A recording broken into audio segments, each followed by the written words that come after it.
And welcome back to the Washita Sports Digital Network. Here live from Rab Rogers Field for some Washita baseball. It's been a good spring break for most of Washita's campus, but while spring break continues on for just a little bit longer, this Washita baseball team back in action here in Arkadelphia. And as you see the players run out onto the field, I'm Isaac Bourne and we'll be joined by Chris Babb.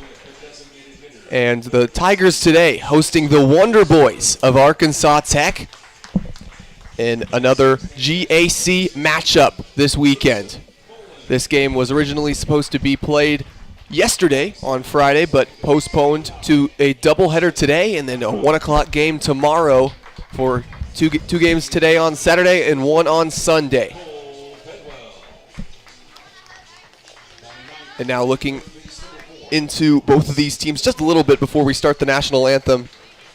Washita up on the mound for them today will be pitcher Chase Oberle, the senior, as you see him running out. And then later today for Arkansas Tech, they will have John Gray, the right-handed pitcher, stepping out for them. And now we're going to send it over to the intercom system and Brian Ramsey for the pregame prayer and the national anthem.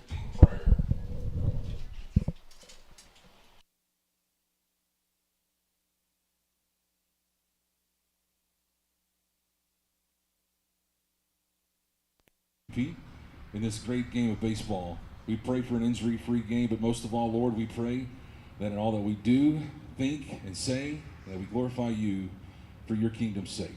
We pray these things in Jesus' name, amen. I invite you to please remain standing as we honor America and those who serve it for the playing of our national anthem.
And just a few moments away from the first pitch here at Rab Rogers Field, and we're going to take a second to look at the GAC standings. This game holding some stakes when it comes to the Great American Conference and postseason play coming up later next month.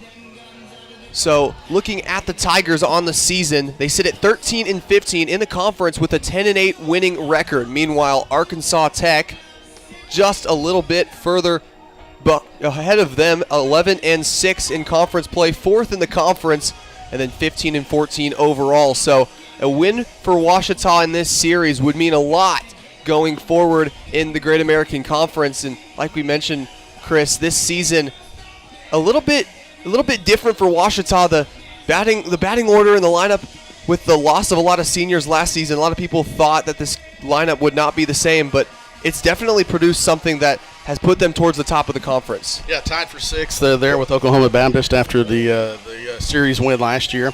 This is a big series. You look at the second spot, Southern Arkansas and Monticello technically are tied for second because of the win percentage.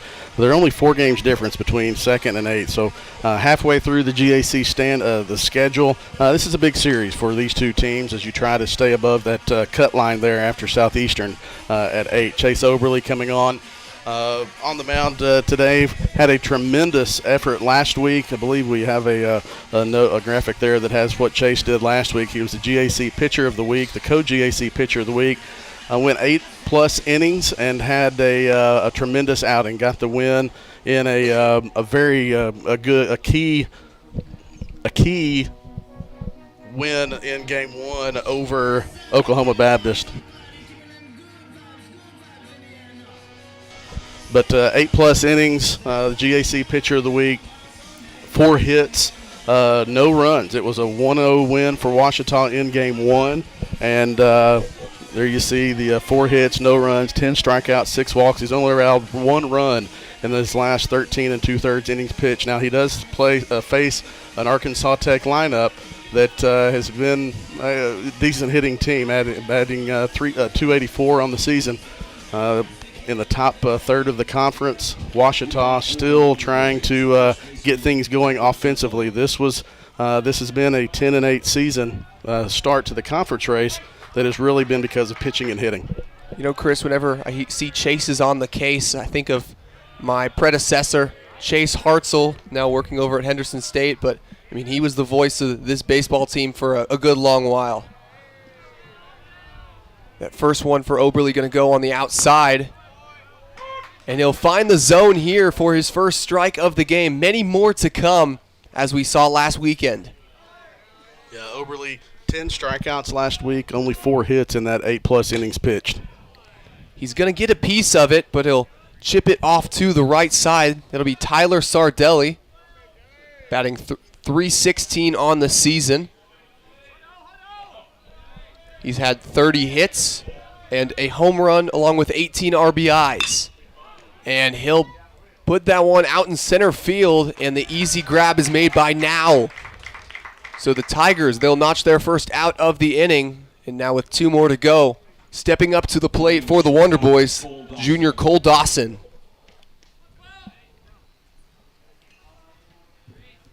Isaac, you mentioned the weather. It did rain a little bit this morning. That's why we only have a couple of camera angles today. It was raining in pregame. It is overcast right now, but looks like any time. It wasn't a hard rain. It was just enough to dampen things a little bit. Now it made it a little muggy outside, but we're just glad to be able to play baseball, get these 3 games in, and I believe we're supposed to have a pretty good chance for rain later this week. As that one goes as a strike, the wind blowing a little bit towards the right side of the field, but towards home plate as well, so it'll be a little bit more difficult to hit this one past that wall today.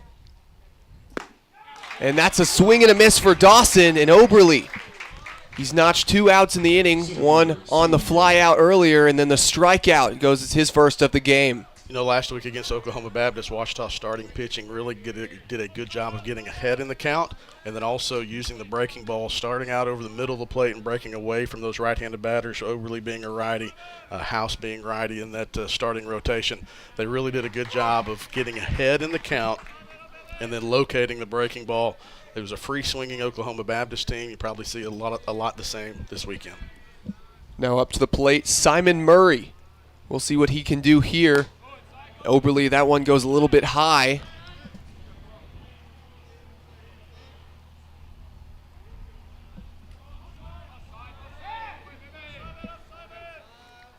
Murray, one of 2 lefties in this lineup for Arkansas Tech, 2 of the first 3. Everybody else bats from the right side.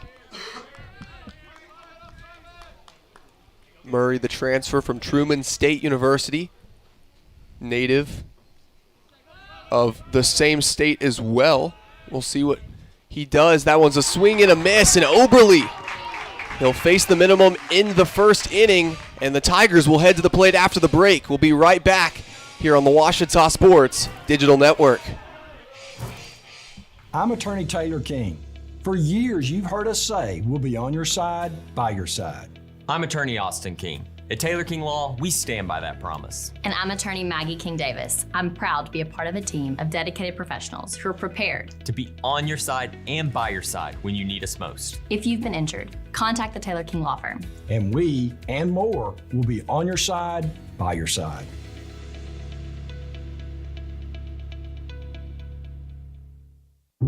I've heard people say Ouachita. Wichita. Achita. Ouachita. Is it pronounced Ouachita?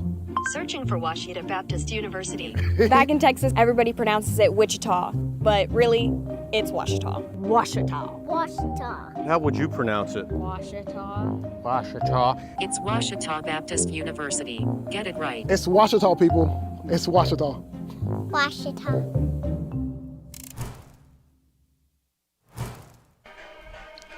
And welcome back to Rab Rogers Field as the Tigers take to the plate in this inning.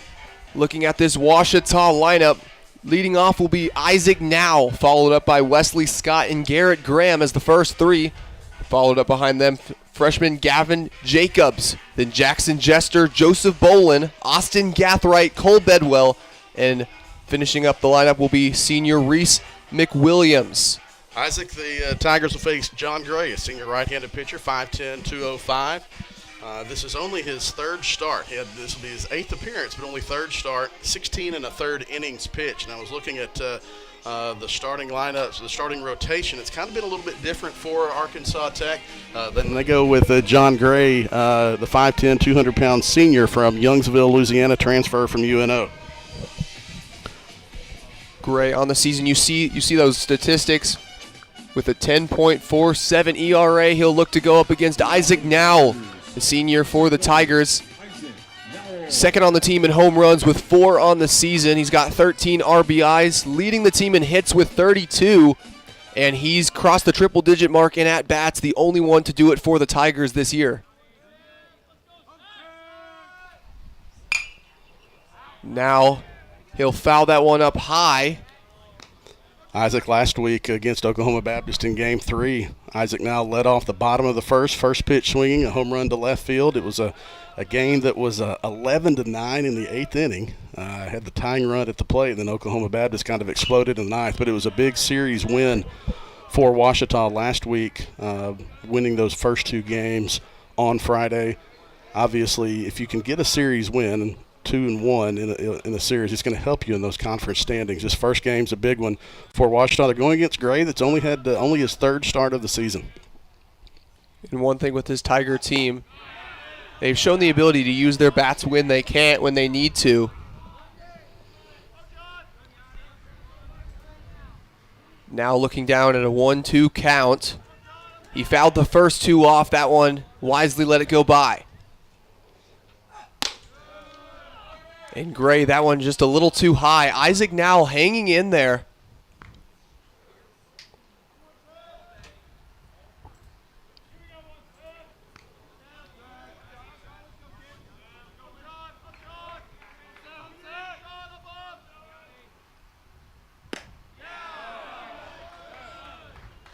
And the umpire, he's going to see that one go as a ball just a little bit outside, much to the chagrin of the Arkansas Tech dugout.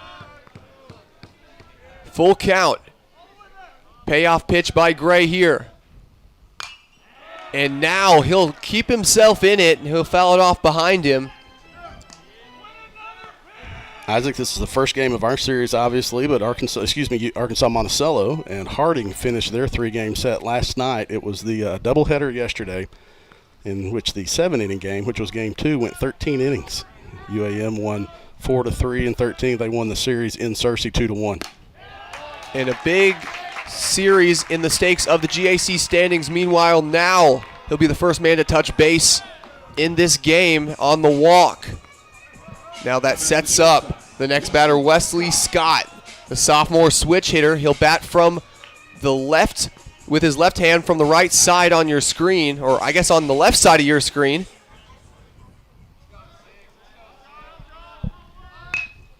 And he's going to bunt that one off. And Gray falls to the ground, and that's going to allow Scott to safely get to first. And then Isaac Now will take second, putting himself in scoring position. Yeah, Gray just kind of slipped coming off the mound. We saw the exact same thing happen last week with Wesley Scott. Bunted for a base hit. It was right after Isaac Now, I believe, hit the leadoff home run. The pitcher had trouble fielding it coming off the mound. Now Washita has something going with Garrett Graham coming to the plate. Graham on the season batting .256. He's got 82 at-bats, 21 hits, and 24 RBIs. We'll see what Graham can do in the 3-hole. He's going to go for the bunt as well. And Gray, he'll make the throw to first, but he can't make the grab. That'll send Isaac now home, and Wesley Scott trying as well. The ball looks like the ball got into the under the fence over there, under the where the tarp is. So it went out of play, and so second and third now with nobody out, and the Tigers get a run home on the error from Arkansas Tech. Lucky break for the Wonder Boys, only allowing one run there. Wesley Scott looked very easily like he could have grabbed home as well, but nevertheless, two runners in scoring position. Stepping up to the plate now, the freshman, Gavin Jacobs.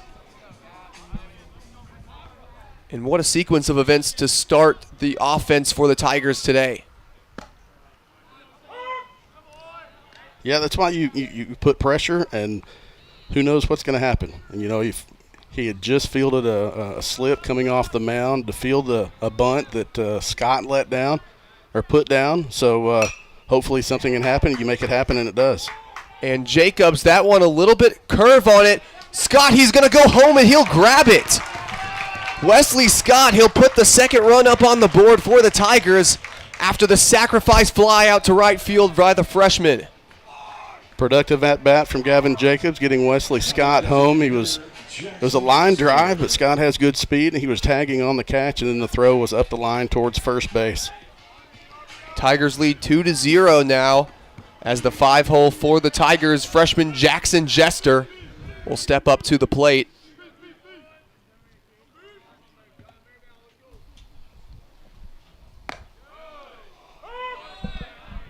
And that one, it'll grab the top of the zone, so that one will go as a strike for Gray.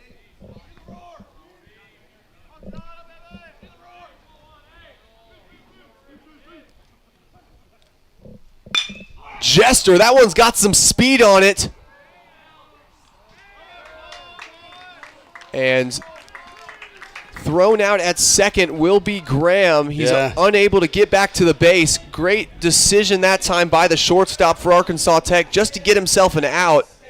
And that'll go down as out number 2 of the frame for the Tigers. Yeah, kind of unfortunate there for Graham. He had to freeze and probably could have gone back to the bag, but he was just trying to make sure he didn't get hit and have a dead ball and an out. But unfortunate break there for the Tigers.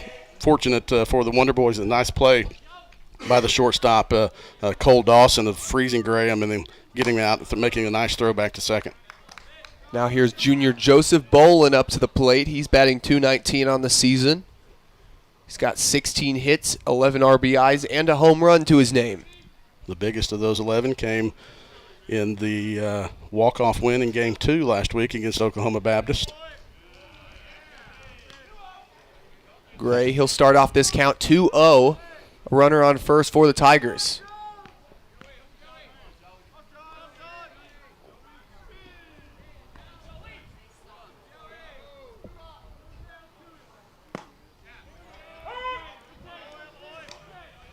Gray, he'll find the bottom of the zone that time.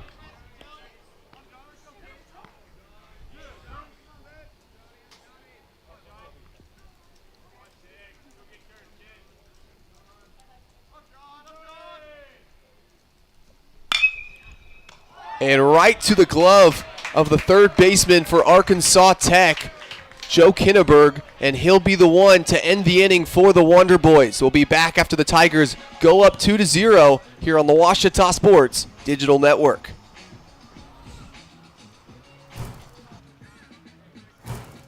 Owned by OBU alumni, Java Primo is the official coffee house of Ouachita Tiger football.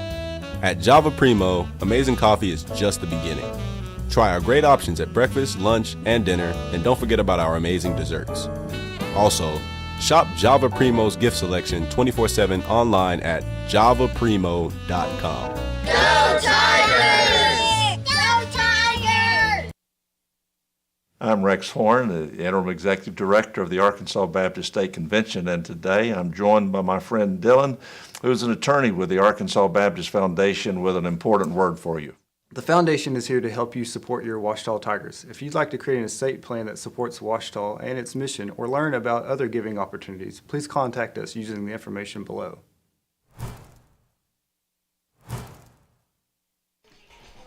And welcome back to Rab Rogers Field here on the Ouachita Sports Digital Network.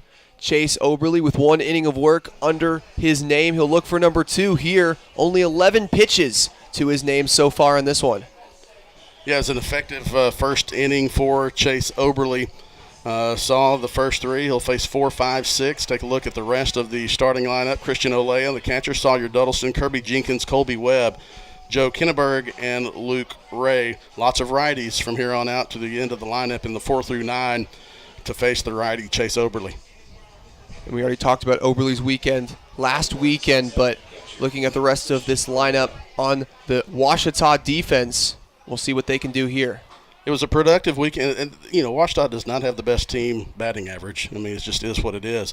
What has kept them in games and kept them with a winning record in conference has been in conference play, the starting pitching, Oberly, House, and Kaiser Smith, but also their defense. But Arkansas Tech is solid in defensively as well, at the top of the conference in fielding percentage. And that'll be not fully able to get a piece of it, but the throw is made to first, and that'll be the first out of the inning. Great piece of fielding that time by Wesley Scott to make the throw.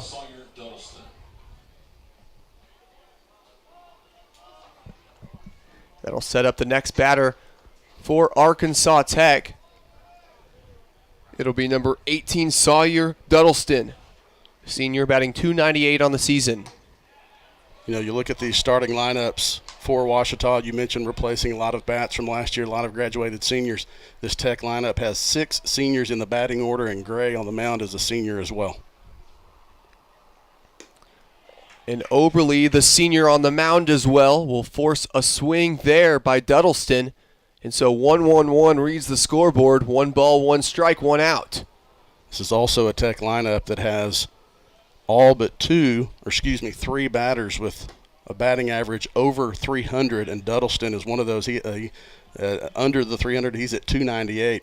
Conversely, if you look at Ouachita only has 1, and Isaac now has an average over 300. And that'll get a piece of Duddleston's bat. And it looks like it might have hit his fingers on that one, so the umpire will let him shake it off for a second. There's a foul ball off the bat, but he was just frustrated that he didn't check his swing enough to have a full count. And now Oberly can come back still, even in the count. 2-2 count, Oberly. And he won't find the zone that time. He'll put it in the bottom outside corner. Full count for Oberly.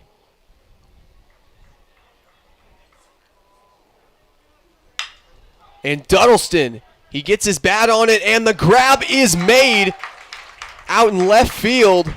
And Ouachita, a little bit of effort put into it, but just enough to be able to make the grab. Great play that time by Graham. And they'll keep the Wonder Boys off the bases in this one so far. Well, that was a tremendous read off the bat by Graham. A nice diving catch right behind the pole. He had a pole right in front of him. Maybe that was just our vantage point, but still a great effort by Graham out there in left field. Graham started all weekend last week at left field. He did get 1 start, I believe, at first base, but most of his work in left field. A great diving attempt there, ranging to his right. And Scott, he'll be on top of the ground ball. And the bounce is able to get to to Bedwell. And Cole Bedwell will make the put out, and the Tigers will keep the Wonder Boys off the bases once again. Oberly faces the minimum, and we'll be back here on the Ouachita Sports Digital Network. That's a timeout on betting. It completely changed the game, and you didn't even notice. Let me break it down for you. Betting ads are applying full court pressure and getting you to play the game. Many of you are falling for it and losing big money. Addiction is happening in some more than others. Now players are getting harassed by bettors. And we all know that's not how the game is won. So it's on us to be good teammates and draw the line to stay ahead of betting consequences. Visit the Ouachita campus store for all your Tiger apparel, merchandise, and gifts. If you need something to wear to show your Tiger pride, stop by the Ouachita campus store on the bottom floor of the Evans Student Center to grab a t-shirt, sweatshirt, polo, or more. If you can't stop by the store on campus, visit us online at bookstore.obu.edu. Make your purchase and we'll send it to you. Support the Tigers by checking out the Ouachita campus store. Go Tigers. And welcome back to Rab Rogers Field here on the Ouachita Sports Digital Network. There you see John Gray, the pitcher for the Wonder Boys, warming up for his second inning of work here at Rab Rogers Field. Meanwhile, leading off the inning for Ouachita will be the freshman Austin Gathright. The second baseman today with a 250 average on the season. You look at this, sorry Isaac, last weekend when you were gone, you look at this Austin Gathright, Cole Bedwell, Reese McWilliams. Those were two in Gathright and McWilliams who had some of the biggest offensive production. Wow, nice bunt, but nice field there by Gray. And Gray, he'll keep Gathright off the base after he bunts it off to the right side. Didn't quite pull that one down the line enough. It kind of hung up in the air enough to, and didn't have top spin on it to be able to roll, but nice fielding in his position that time by Gray. Had a couple of rough ones there in the first inning, but he bounced back. Cole Bedwell had a big pinch hit single to right field last week in the bottom of the seventh inning that kind of helped the Tigers make their 4-run comeback to beat Oklahoma Baptist in Game 2 and win the series. He got the start in Game 3 at first base and gets the same here in Game 1 today. That one will go as a ball for the first pitch. Bedwell on the season batting 155.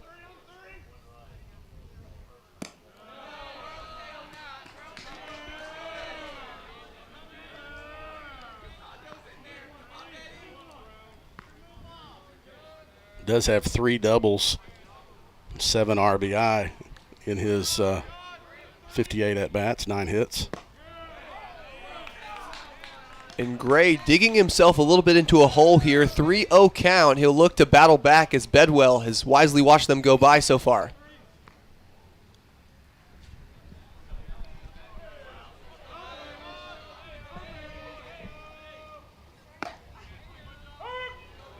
It was nice discipline by Bedwell on those first 3 pitches, not chasing anything out of the zone. Gray had to come back there and with a fastball, and Bedwell had the take sign all the way. See, interesting with 3-1 here now.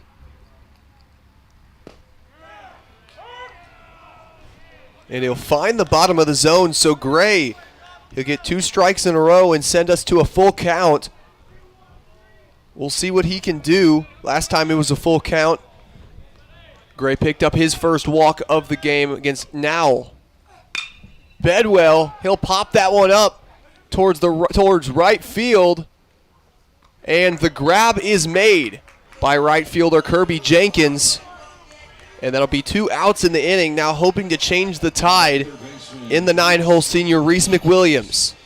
McWilliams had a good weekend at the plate and in the field last week. Had 1 error that was a tough one on a tough hot shot to him at third base, but really had some in my scorebook last week. It was a 6-3 double play, and I had to put an exclamation mark beside that one because Reese made a tremendous play at third, runners on first and second, stepped on the bag and made a strong throw across for the 5-3 double play.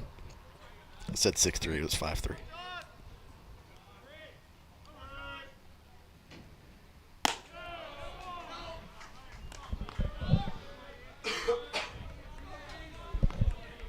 (2-0) to start the count for Gray.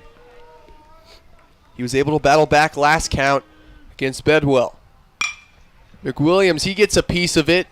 He'll put it right out in right field again, and the grab is made once again by Jenkins, and that'll send us to another break. Ouachita 3 outs in a row, unable to get on base in the second frame. We'll see what happens here as they go back on defense on the Ouachita Sports Digital Network. I'm Sandra, this is Jorge, and we were adopted in 2019. I remember when they first came to us, Michael was already a teenager. The whole cliche of they're so lucky to have you guys, and it's the other way around. They have changed our family for the better. They chose to love us. They didn't have to. They chose us. Family. Learn about adopting a teen from foster care. You can't imagine the reward. Visit adoptuskids.org. On campuses nationwide, the NCAA is making transformative changes for student athletes. While they pursue their biggest dreams, we're launching new initiatives to help them. Life-changing education opportunities are just the start. The NCAA is providing enhanced mental health services. We're guaranteeing scholarships and tuition and expanding access to healthcare. Visit ncaa.org/change to learn more. And welcome back to Rab Rogers Field. I'm Isaac Bourne, joined by Chris Babb. Chase Oberly stepping up to the mound for his third inning of work here against the Wonder Boys of Arkansas Tech. Up to the plate for the Wonder Boys will be number 16 in the 7-hole, Colby Webb.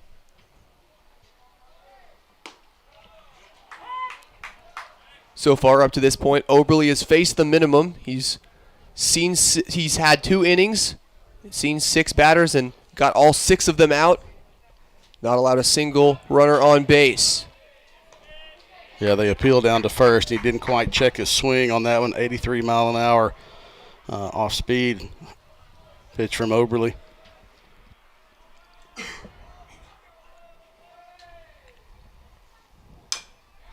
He'll get a piece of it on that one. He'll keep himself alive, but Oberly still with the advantage, 0-2 in the count.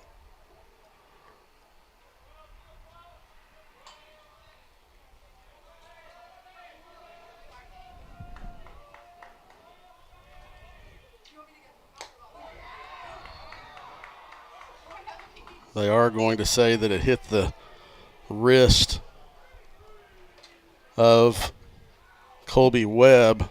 Went high and in. There's no protest from Joseph Boland. He would be the one that would been able to hear. And of course, last week he was the victim of one not quite. He got hit on the hand. Umpire said no, it was the bat, and so therefore he didn't get his base. And Joe Kinneberg, to start off his count, will swing and miss there. First runner on base for the Wonder Boys on the hit by pitch there. Isaac, our graphics and score bug are still on spring break a little bit. They didn't quite want to wake up in time for the broadcast today, so we're working on that in the truck. You know, I can relate. I can almost relate just a little bit. Yeah, I bet. 1-1 count here for Oberly. You're just confused today why the ball is small and white instead of big and orange. That sounds about right. Been watching a lot of college basketball recently. Nice pitch by Oberly. These off-speed are coming in at 82. Ready to see a fastball to see what he's getting on his fastball.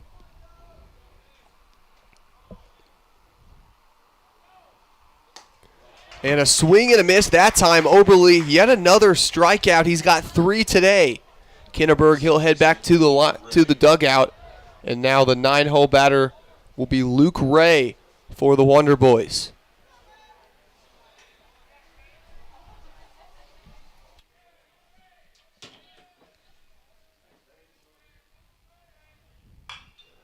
And Ray, with some aggression that time, he'll pull it to the left side into foul territory. So for now, the runner on base will stay there for Arkansas Tech.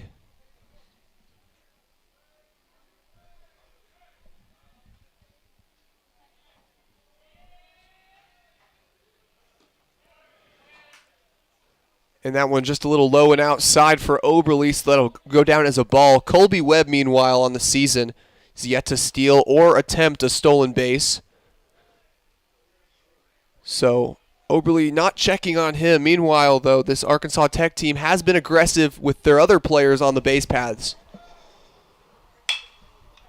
He'll ground that one out to Gathright. Play is made at second base, and they won't go for the double play. But nevertheless, Gathright able to make the throw, and the play is made by Wesley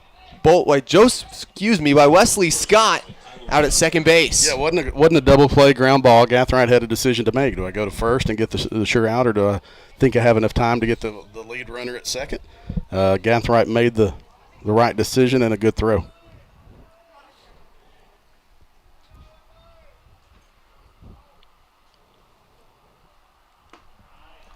And nice breaking ball that time by Oberle. Finds the bottom of the zone.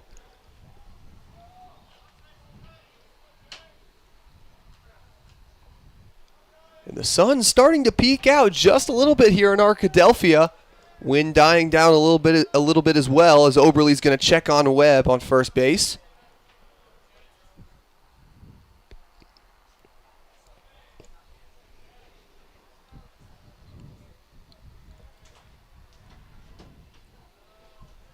It's a nice 71 degrees and humid here in southwest Arkansas, as that one's going to be fouled off. Yeah, an exclamation point on the humid there, Isaac. You can just feel it.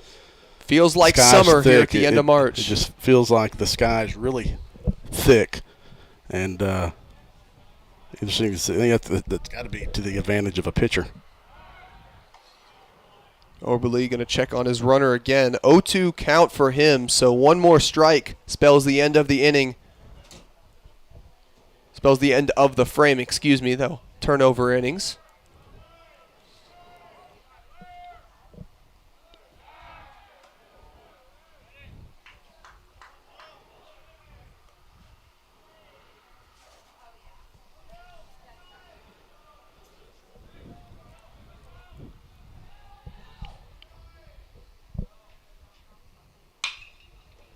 And that'll be a ground ball out to right field. And that's enough to send Webb all the way to third base and deep into scoring position as the lineup turns over for the Wonder Boys. First hit of the game for Arkansas Tech is a nice piece of hitting by Luke Ray. Went down with it, pulled it into right field, and obviously with runners on first and 2 outs, that runner was going to have plenty of time to get to third. It was played well out in right field by Gavin Jacobs to keep the runners at first and third, and now Oberle has a chance to get out of it, but you have the dangerous Tyler Sardelli batting .316. He has 18 RBIs, 1 home run on the season.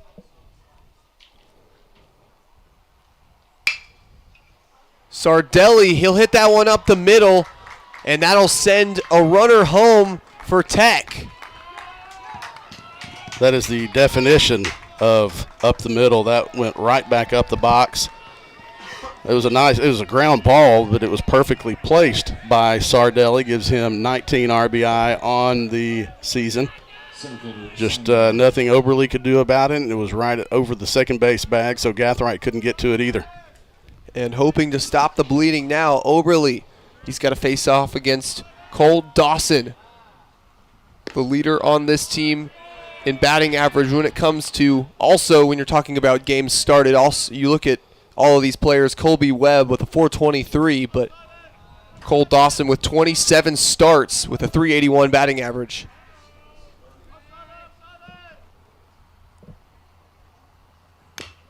And Dawson, he'll swing on that one and get a piece of it.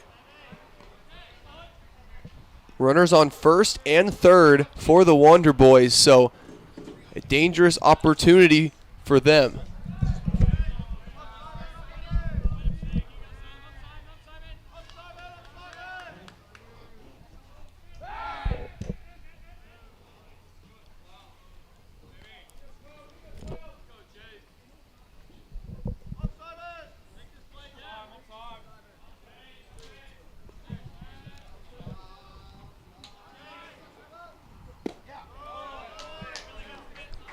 Might have gotten my numbers mixed up here. That's Simon Murray up at the plate. Cole Dawson, the man on first, and then the man on third is Sardelli. So, you know, getting your 2s and 3s mixed up, that's what you get from being off a week of school.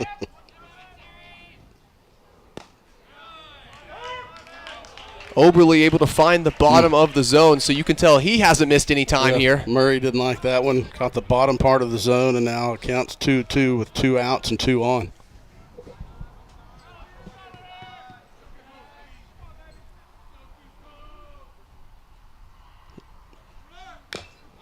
And getting a piece of it that time was Murray, so he'll keep the inning alive here.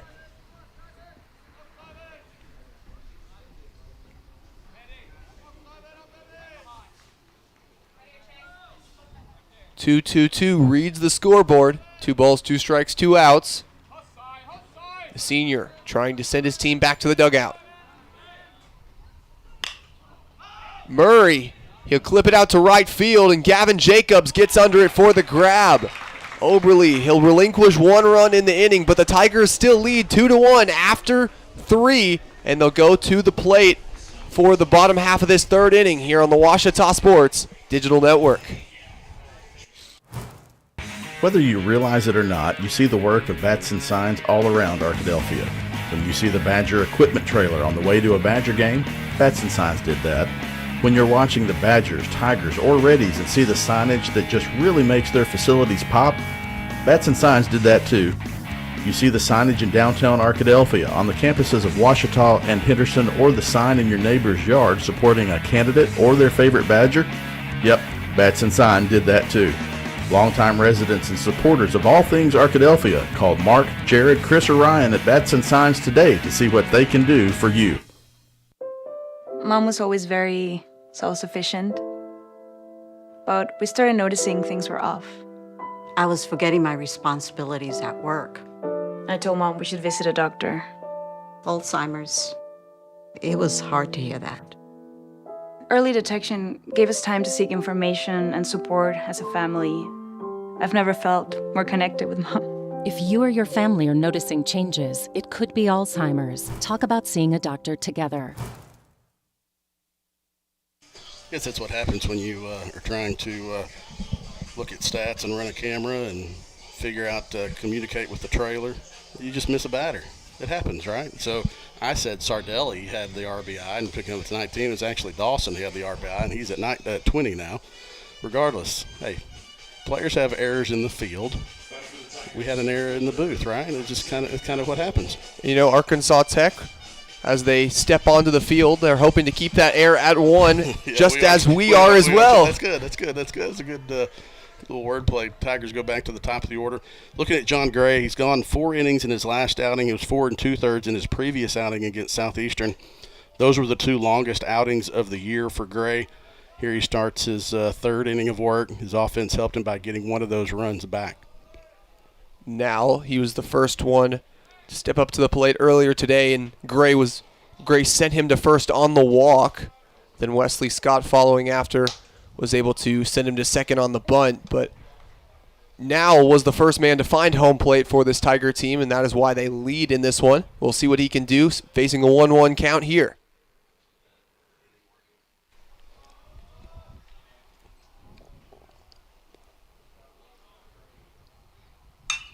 Now he'll put that one high up into the outfield, and getting under it for the Wonder Boys, that'll be center fielder Simon Murray. I won't forget about him this time. We might as well have said that was either Dawson or Sardelli, right, the shortstop? They were allowed a boo-boo. And we had one. Exactly, and right now the Tigers trying to overcome that first out is Wesley Scott. Back up to the plate here. Last time he was at the plate was able to pick up a hit on the bunt.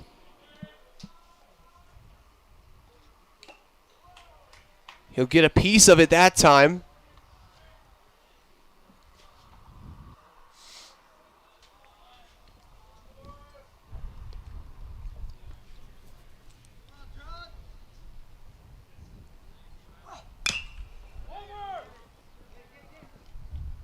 And Scott, he'll barely get that one to go foul, so he'll get another chance at the plate. Just enough spin on that one, and I'm sure he's glad to be able to be walking back to the plate on that one.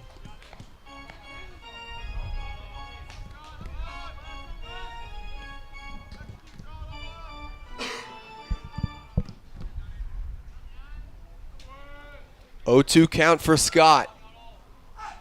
And Gray might have just lost the handle on that one as that one goes out to the far outside.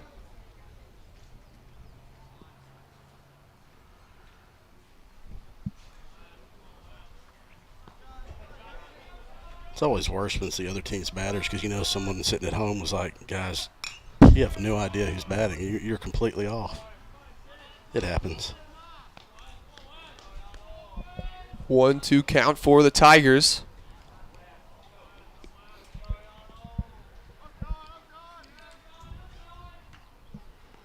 for fans of Ouachita still spending a little bit more time on their spring break. Glad to have you on the broadcast and glad to see you back on Monday. I'm sure Chris will as well, and you're in his class, a lot of you guys. 2-2 count. We'll see what Gray can do.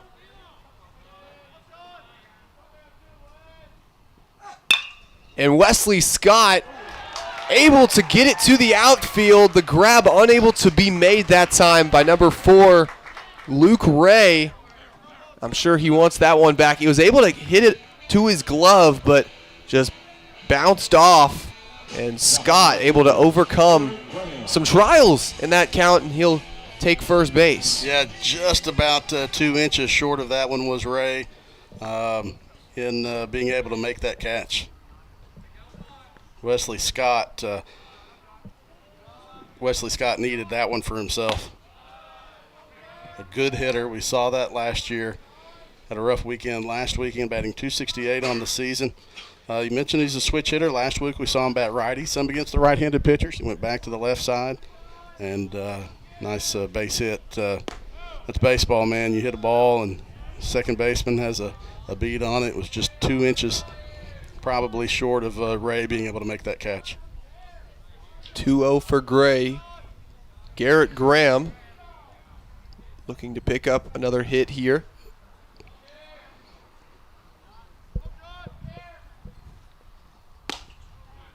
And the breaking ball will find the zone on the inside. Yeah, it looked like Olea might have been set up outside. He had to come back in and catch that one. May have been a mix-up, but it's a mix-up that worked. Not a mix-up, but a mislocation, a missed spot. 3-1 for the Wonder Boys. Scott, he's a dangerous base runner on the season. 12 for 13 on stolen base attempts. Oh, wow. And what a field by Gray. John Gray able to somehow make the circus grab. It will advance Scott to second, but it'll keep Garrett Graham from taking one as well. And, man. You got to give a smile. You got to get. He's playing it cool, but that nice job of fielding the position. Throwing the glove out there and grabbing it, being able to make it out. It's a good job of helping yourself. 2 outs now, stepping up in the 4-hole, Gavin Jacobs.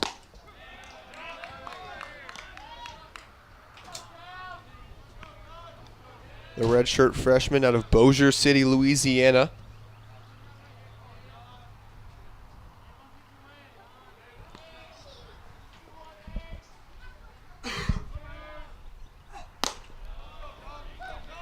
And you see out at second base, in the front of your screen, Wesley Scott. He's, like we talked about, a very dangerous base runner, and he's remaining active in that base path. Sun peeking out even more here in Arkadelphia. Jacobs, he'll clip that one out behind him. Was pulling up scores from around the conference. Henderson and Southern Arkansas start at 2 o'clock in their game 1 of a doubleheader today. We mentioned UAM and Harding finished. Northwestern and Southern Nazarene are tied 10-10 in the top of the 5th. And just how Chase Oberly will be on the case. Another Chase is on the case here at Rab Rogers Field. In attendance is Chase Hartzell.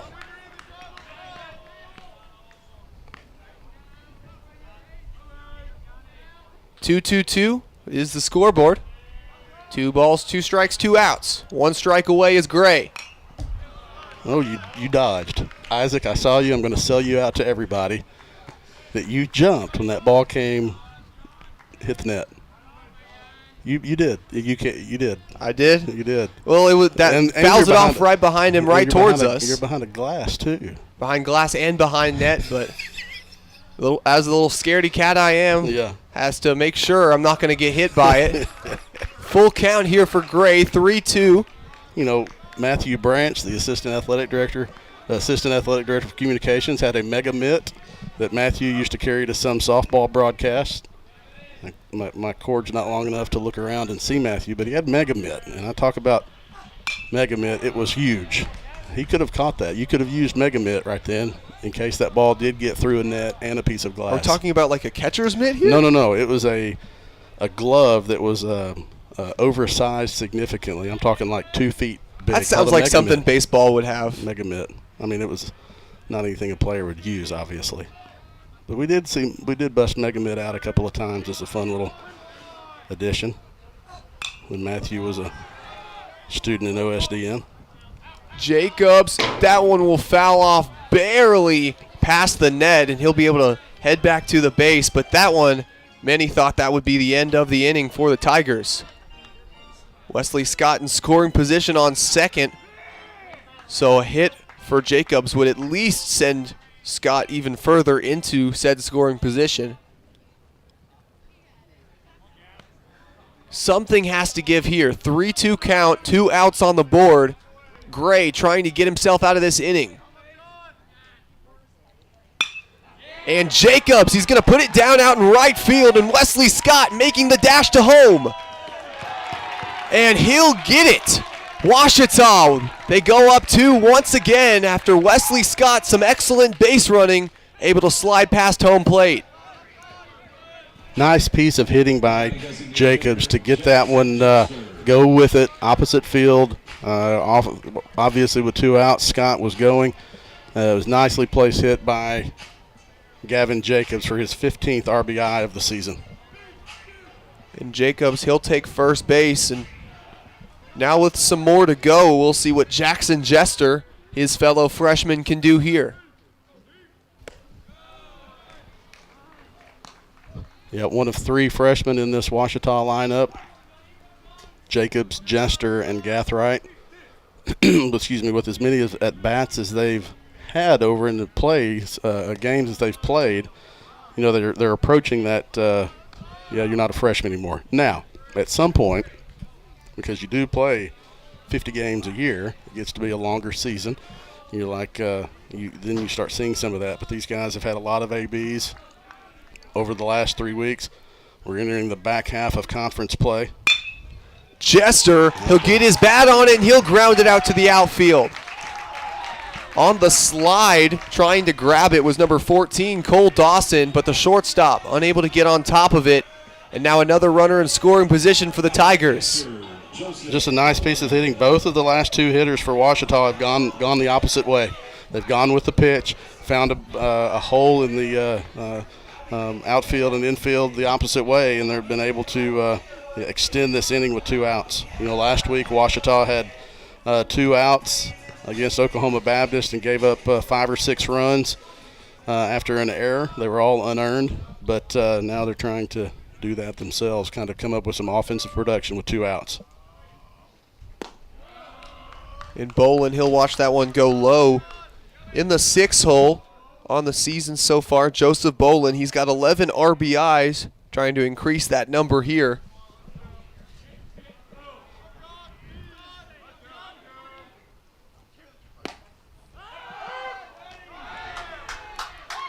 And the play is made. Great awareness that time by Olea, and he'll end the inning after catching Jester at first. We'll send it to a break. Ouachita goes up 3-1 here on the Ouachita Sports Digital Network. At Berry & Turnage, we specialize in bringing the law to your corner. We are dedicated to understanding what results you want and to helping you understand what actions we can take on your behalf. With over 30 years of experience and a proven track record of success, Berry & Turnage is here to lead you down a path to the results you need. We will work with you every step of the way to make sure that you understand the choices you are making and feel empowered to make them. Berry & Turnage. Serious injuries require serious attorneys.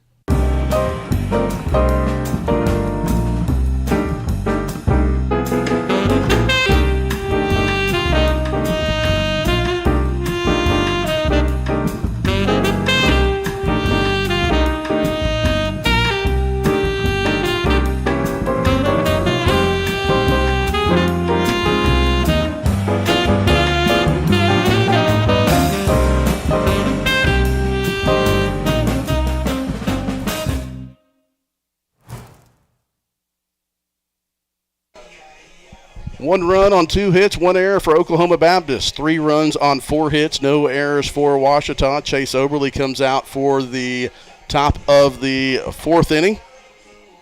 Tigers got 1 back on an RBI from Gavin Jacobs. It'll be the 4, 5, 6 hitters for Arkansas Tech. Kristen Olea, Sawyer Duddleston, and Kirby Jenkins, 3 seniors in this lineup, half of the 6 seniors in this Arkansas Tech lineup. Tech coming off of a sweep of East Central last week. A win over Union. I believe that was a win. I could have just completely missed that, but it was a high-scoring game. They were supposed to play a midweek game on Wednesday, but it was rained out.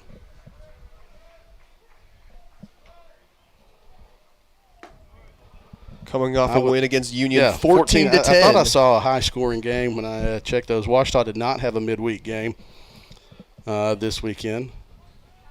Would like to say I thought of this young man when I designed the Chase Oberly graphic. It said Chase is on the case, and that's what Wyatt Ashlock, one of our former student directors, used that term, and he's watching today, so we'd like to say hello to Wyatt Ashlock watching us back home in the DFW area. Tigers up 3-1 as we start the top of the 4th inning. Oberly gets the 3-1 pitch across, and there's a base hit to start off the top of the 4th from Christian Olea. That was a hard hit ball right back up the middle. That is the 3rd base hit of the last 2 innings for Arkansas Tech. So now a runner on, the leadoff runner on for the Wonder Boys. And Olea making 2 big plays in a row for the Wonder Boys. He ended off that last frame, making the throw out at first base, and then now starting off this frame with a hit. Tech squares around a bunt. Ouachita did that when they got a runner on in the first inning. Tried to bunt him around, tried to put a runner in scoring position. Sawyer Duddleston squares around, pulls back. The breaking ball is called strike 1. So 0-1 the count now with Olea at first. Basically the same pitch, but started a little bit more outside. Count is even at 1-1. And Oberly, his pitches have seemed enticing today for some batters. He's got 3 strikeouts, looking for number 4 in this inning. Comes back inside and gets the call. Ouachita saw that in the top of the inning when, the bottom of the 3rd, when had a breaking ball that Gray threw that was supposed to be outside, missed a spot, but got the call on the inside corner. Same for Oberly there, and the count is 1-2.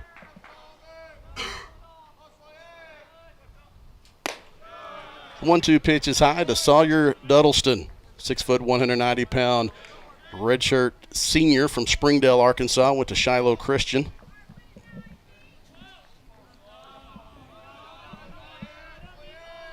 The 2-2 pitch from Oberly. Breaking ball taken for a called strike 3. That was a gorgeous pitch from Oberly that just froze Duddleston for the first out of the inning. We move to Kirby Jenkins, the right fielder, batting .321 on the season, 16 hits in his 78 at-bats. 0 for 1 on the day.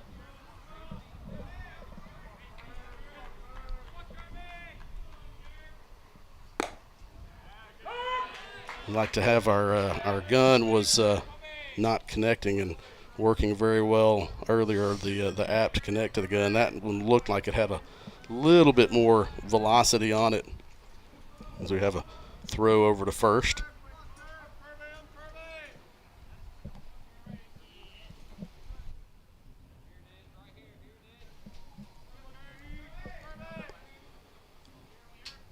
Oberly with a long wait, and that one's fouled out of play, so the count is now 0-2. Kirby Jenkins, a 6'4", 215-pound graduate student from Springdale, transferred from the U of A. In that long wait for Oberly, something that, especially now with recent developments and rule changes, something you cannot take for granted. 20 seconds is all you get on that pitch clock. Yeah, if you come set earlier, I looked, it was a longer look, but seeing the pitch clock, normally we're able to have that in our shot there from center field, but having to use the baseball camera out there because of the rain. And there were still about 8 seconds on the pitch clock when Oberle threw that, even though it did look like a big delay. And that is a big swing and a miss at a breaking ball from Oberle. And so now there are 2 outs on the board. That's the 5th strikeout of the day for Chase Oberle. Now Colby Webb, the DH, batting .423 on the season. Smaller sample size, though, only 26 at-bats for Colby Webb, the junior from Cabot, transferred from ASU Mountain Home. He was the lone man to cross the home plate today for the Wonder Boys. He'll try to do that again here.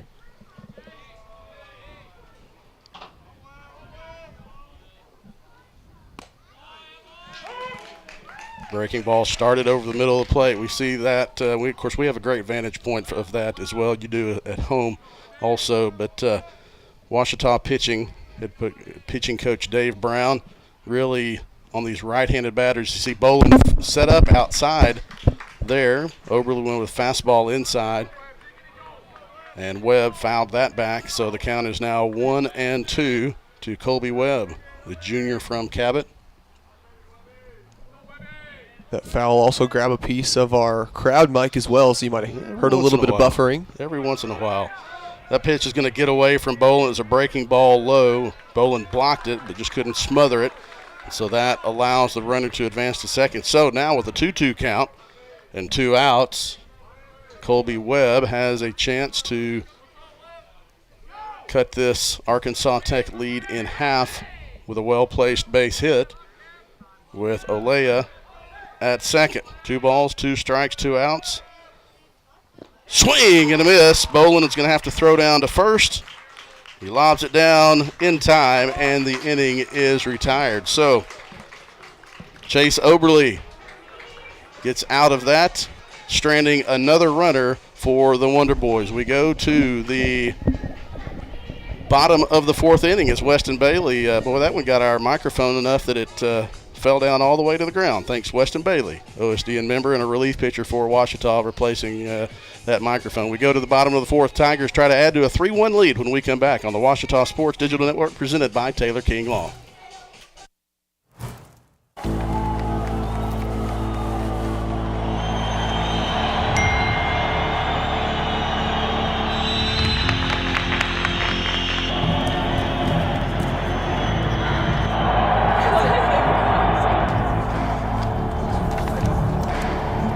If you want to win in every arena of college life, go D2. Make it yours.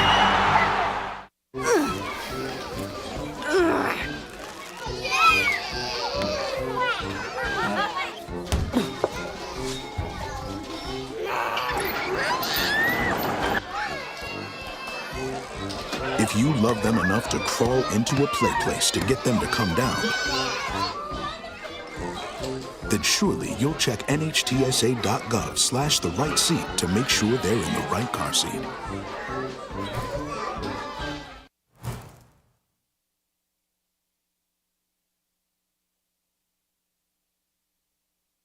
Welcome back to Rab Rogers Field. For the Tigers, it will be Joseph Bolin, Austin Gathright, and Cole Bedwell leading off the 4th inning. Bolin, the catcher, facing John Gray, who came out for his 4th inning of work.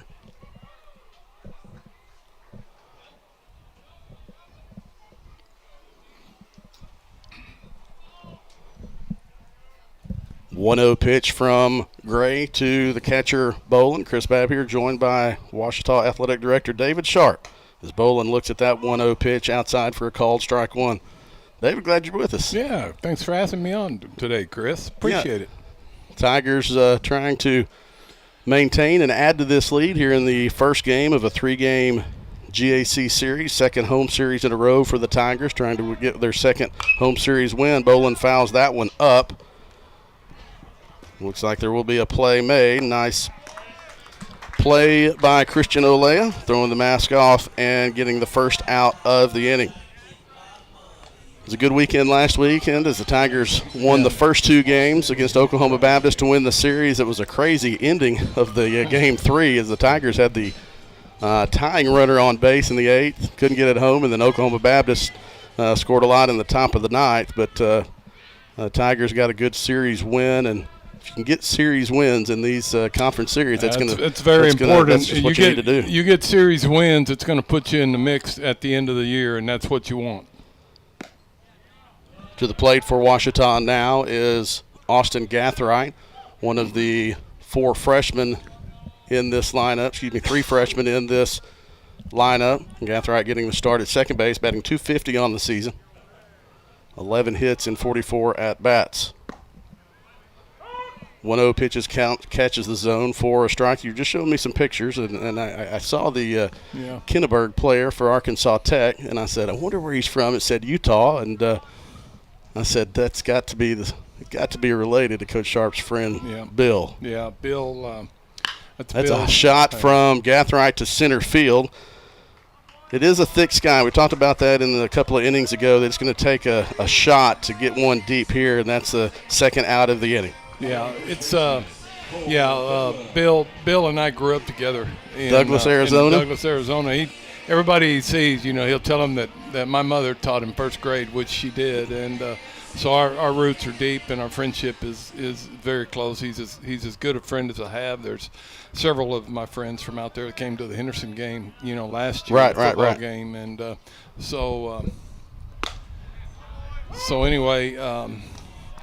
We met a couple of weeks ago and went out to spring training, and one of Bill's best friends that he played baseball with at the University of Arizona is Terry Francona, now the manager of the Cincinnati Reds, and of course managed Cleveland for many years, and of course probably made his name as a player, but also made his name as a manager with the Boston Red Sox, and so. But Bill and Terry are very close, and we were able to visit him and go to a game out there and watch practice, and it was really neat. Cole Bedwell in the hole, 0-2 with 2 outs. Gray trying to make quick work of the Tigers in the 4th. High fly ball out of play, so Bedwell will stay alive. Just hanging out with Terry Francona in Arizona. Not a bad gig. You know what? It's amazing. You don't think about what they do at spring training, and it kind of opened my eyes to what they do all day long and how many players are there and the extensive work and the facilities, the drills, just the number of coaches. It was impressive to see. One of these days I'd love to go out there and just spend a few days watching that. It would be fun. Of course, with my background, I played a little Little League baseball, but my background is my dad and my brother, and they both. My dad played 1 year of baseball here, but he coached in Arizona, and then Bedwell flies that one out to center field, and the side is retired. So Gray has only gone a little bit over 4 innings twice this season, gets the Tigers out in the 4th. We'll stay here and talk to Coach Sharp a little bit. But anyway, my dad was, he coached baseball at my high school in Arizona and won several state championships, coached football as well, and he's in the Arizona Baseball Coaches Hall of Fame. He was inducted back in, I think it was 2005. And what are you doing in there? So anyway, he is he's. I wouldn't do that. Of course, Paul, my brother, played high school baseball and also pitched here at Ouachita. So, I love watching baseball. Yeah, and that's where it comes from. So you got Coach Howard and his kids probably had to be pretty excited that you were hanging out with the Reds manager for a little Coach bit Howard. too. Coach Howard. When I told him I was going out there, man, he was pretty fired up, and but anyway, it was a neat experience, and. If Bill's watching today, we'd like to tell him to say hello. Hello there, Coach Kinneberg. There you go. Let's talk about this baseball team. Obviously, it's a different lineup. That of course that's usually what happens, right? When you talk about somebody, they come up to bat. Here so now Bill's son, off. Joe Kinneberg, the 8-9-1 hitters for Arkansas Tech. Joe Kinneberg, Luke Ray, and Tyler Sardelli. Kinneberg 0 for 1 with a strikeout so far today, and he faces Chase Oberly. That was a shot down the right field line and foul.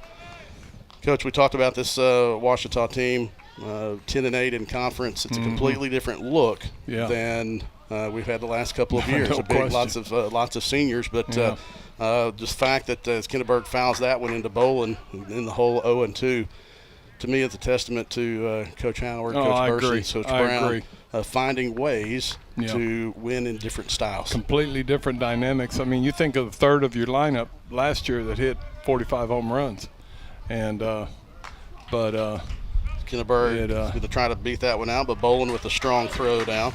Yeah.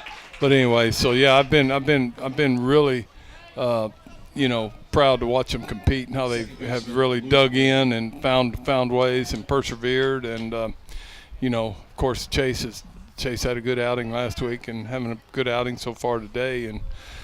But I like what our coaching staff has done there, and it's good. Luke Ray at the plate now, 0 for 1, batting .232 on the season. Ray is a senior from Russellville. Homegrown product. Ground ball to Wesley Scott, who charges, fields, and throw across to Bedwell is high. And so the E6 will allow Luke Ray to reach. And so now with one out, we go to the top of the order to Tyler Sardelli. This is a team that has gotten above 500 and 10-8 in conference and won several of those series with pitching and defense. Yes. Starting pitching in conference play has been wonderful. The Tigers have had really good defense, and now you have an error with one out, so you just have to put that one aside and try to recover. Sardelli 1 for 2 at the plate. He has one of Arkansas Tech's 3 home runs. 3 hits. Sorry, we had some gremlins in our headsets there. I was trying to fix those. One of Arkansas Tech's 3 hits. Yeah. 0-1 the count. Big swing and a miss at a fastball outside. Coach, at spring break is wrapping up. A lot of people get to chill out at spring break. There's no chill in athletics. No chill in athletics. The best you could get was no midweek game. Well, home on both ends, and then lots of other teams in action as well, and a nice breaking ball from Oberly misses the zone outside. And trying to hire a women's basketball coach. Go. So, but anyway, that's what I do, and that's what I love doing, and I wouldn't trade it for the world, and I love watching our student athletes compete. And and as the sun comes out, it looks like we're going to have a really pretty afternoon, Chris. It is. The clouds that were there, it's a ball into the left field down the line and foul. Ooh. So that not by far. Not by much. I would have scored a run. Definitely would have scored a run and probably been a one-out double for Sardelli. Instead, the count is 1-2. Yeah, we had our students were setting the cameras out this afternoon down the first base line, third and center field, and then it started raining. And so I said, well, we're just going to have to use the baseball cameras that are installed for their system, and now it looks like you might can put them back out. Yeah. Of course, as soon as we do that, it starts raining. Of course it again. will. That's just how it works. Yeah. So 1-2 the count. Oberly, the 1-2 pitch, misses. Bolin blocks it up. The runner will try to advance to second. The throw is not in time, so a good read by Luke Ray of that pitch that was low. Bolin did a nice job of blocking it, but nice read by Ray. And so now Arkansas Tech has a runner in scoring position and one out for the leadoff batter, Tyler Sardelli, batting .316 on the season. The count is 2-2. Oberly could use a strikeout right here. The 2-2 pitch. Fouled out of play. Sardelli stays alive. David, these are teams that are competing to make the Great America Conference tournament, and that format has kind of changed over the years. Kind of let us know about the. It's been all over the map over the last, from a 8-team double elimination tournament to, 2 out of play a series, 2 out of 3. And then bring those 4 winners to a tournament, which is what we're back to this year. Right. 2 weekends. We've also went to I think we had a 6-team one time, And but it's all over the place, and big swing in the big miss strikeout as right Oberle gets the strikeout he needed on a breaking ball that was low at 79 miles an hour. So 2 outs now, but regardless, you just want to be there, and that's what this Ouachita team is battling for. Here we are over just past the halfway point of the conference series. Yeah. And, some big key series coming up, but before you get to that, you got to take care of what you have at home in front of you, and that's the Arkansas Tech Wonder Boys. And April's going to be a huge month, right? But for both baseball and softball, and but man, it's hard.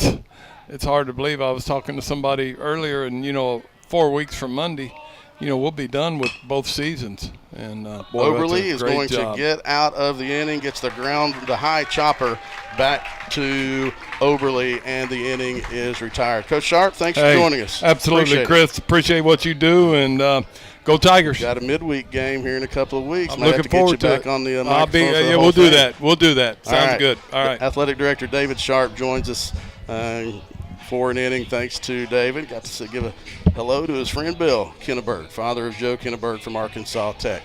So the Tigers lead 3-1 going to the bottom of the 5th inning after this timeout on the Ouachita Sports Digital Network presented by Taylor King Law.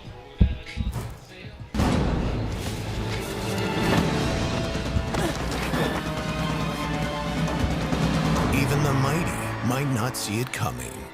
It's prediabetes, and it captures 1 in 3 adults. But you can escape. Take the 1-minute prediabetes risk test to know where you stand and prevent or delay type 2 diabetes. Be your own hero on smartphones everywhere at doihaveprediabetes.org. Hey world, I have a quick message. It's about safe driving. All right, let's go. Anytime you're driving, have the seatbelt buckled tight, both hands on the wheel and your phone out of sight. Well, not in your hand trying to text somebody back, because if you do, your car might get smacked. The moral of the story, just put your phone down. The people on the road will stay safe and sound. Put your phone down, put your phone down. People on the road will stay safe and sound. Yeah.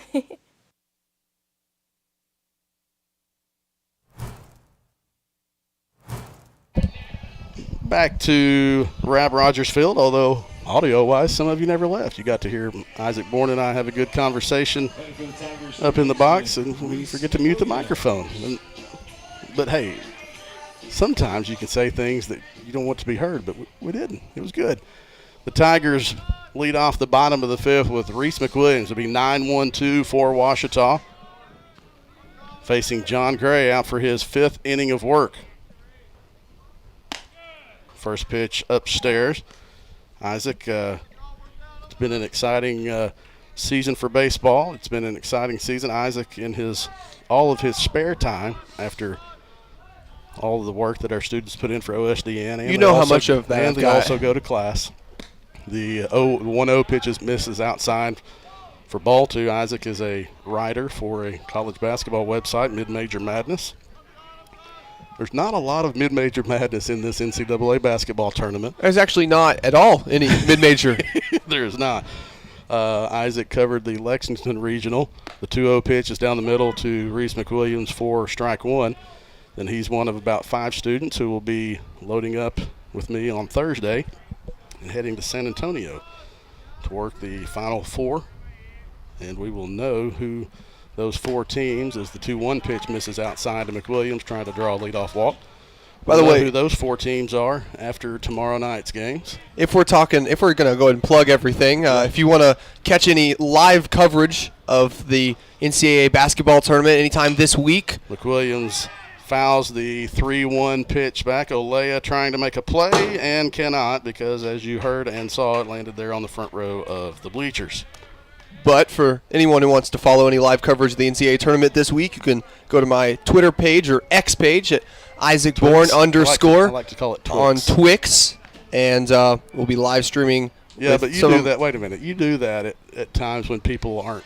Well, most normal people aren't up. It'll be post game, so following the games every night. If you still have some energy in you and want to stay up and watch some coverage and watch some fun, but also some expert analysis. They do some expert analysis, and is that what it is? No, expert analysis in Christian is what it is. Yeah, they do some weird stuff in Kentucky. But 3 balls, 2 strikes, no outs. Leadoff batter Reese McWilliams. Shot into left field. That one's got a chance to get over the head, and it is off the base of the wall, so that will be a leadoff double for Reese McWilliams. Nice AB for Reese Williams. He gives a motion to the dugout. The leadoff double to the left field wall for Reese McWilliams, and he continues his offensive production. That's his 3rd double of the season. McWilliams now in scoring position he'll have an opportunity here to send a guy home. So Isaac now steps up. Going back to the top of the order. It's always good if you can have a 9-hole lead off with a extra base hit or a double. Now sees that one up and in for ball 1.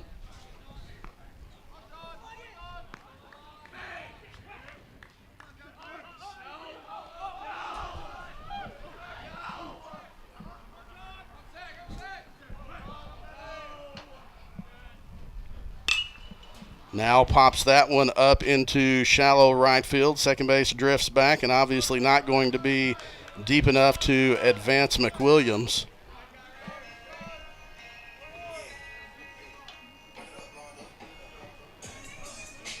Now batting shortstop, Wesley Scott. So Wesley Scott comes to the plate. 3rd time he has faced Gray. 2 for 2 on the day. He would love nothing more than to be 3 for 3 and increase this lead to 4-1. Big swing and a miss at the breaking ball from Gray. And Scott is down in the count 0-1. It was a leadoff double to left field from Reese McWilliams. Wesley Scott steps in the box with 1 out. Gray gets his sign. Big thank you to Gavin Wallace for bringing in the extra USB-C charger for us. Yes, we got about 75 plugs up here, or things plugged in up here. And this broadcast would not run without the help of the other OSD and staff. And today it's Gavin along with Madeline Colzer and Chloe Velleman. 1-1 pitch misses high and inside. Yeah, thanks to those students for ending the spring break a little bit early. And they started a little bit late here last week for the Oklahoma Baptist series.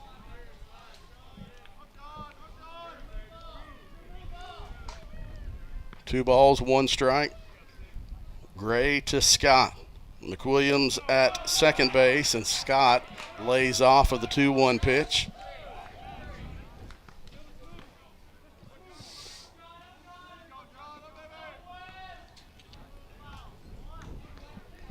Big moment here for Gray. 4 1/3 inning. They do have work in the bullpen. Big swing and a miss from Wesley Scott, and the count is full. We mentioned Gray had gone 4 innings in his last outing, 4 2/3 in his previous outing. Those were the longest he had gone. Before that, the first 4 appearances was only 2 innings. So see what happens. The Gray almost gets Scott to strike out, but the foul back to the backstop. Wesley Scott is still alive.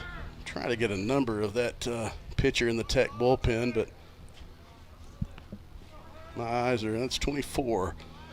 Looks like that's Jonah Procott. Scott, ground ball to first base, the flip to Gray.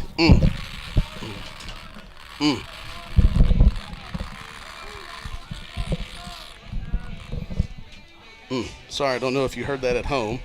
If you didn't, then be glad. My ears are gone.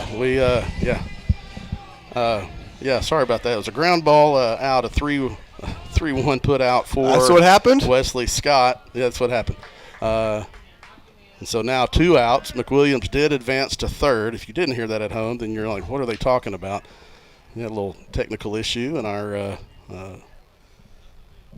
ears got blown up. Garrett Graham to the box for Ouachita. Fouls that one. Home plate umpire is going to give Christian Olea a little time to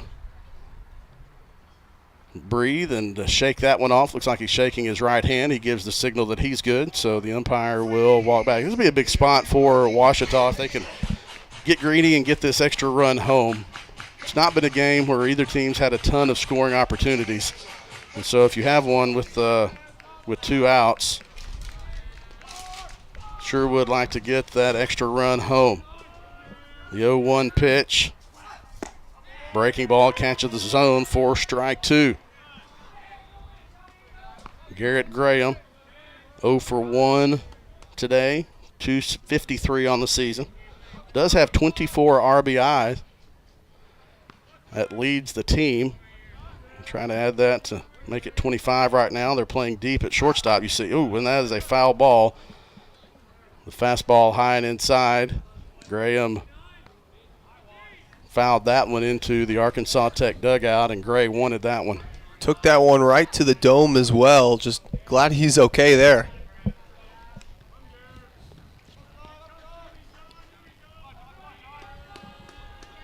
The 0-2 pitch from Gray.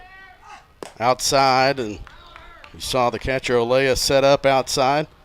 A lot of times on that 0-2, if you can, Washita pitchers had success. I said it a few times last weekend and this week, of starting that breaking ball over the middle of the zone. But that one started too far outside to Graham. So now Gray looks in, gets assigned the 1-2 pitch.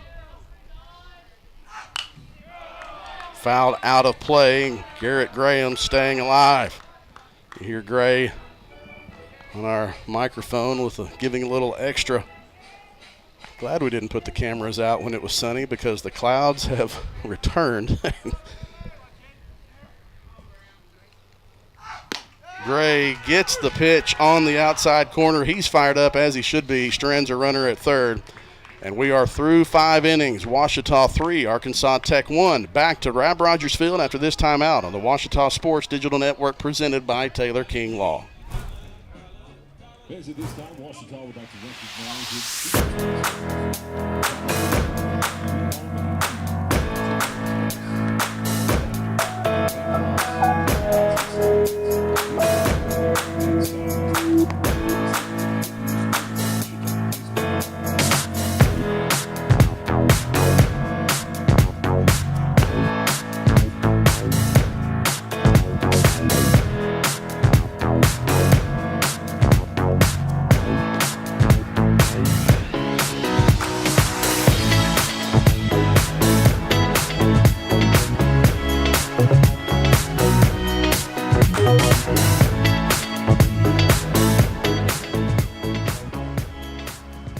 For years, we've said we'll be on your side, by your side. We all stand by that promise. I'm proud to be a part of a team of attorneys who are prepared to be on your side and by your side. So if you've been injured, we'll be on your side, by your side. Chase Oberly returns to the mound, top of the 6th. As a 3-1 lead, he'll be the 3-4-5 hitter. Simon Murray, Christian Olea, Sawyer Duddleston. Chris Babb, Isaac Bourne with you. As we are in game 1 of this 3-game GAC series. Oberly gets an 87-mile-an-hour fastball as a called strike 1 on the inside part of the plate. Murray didn't like that one, standing in from the left side. Came into the day batting .333. He's 0 for 2. That average down to .324.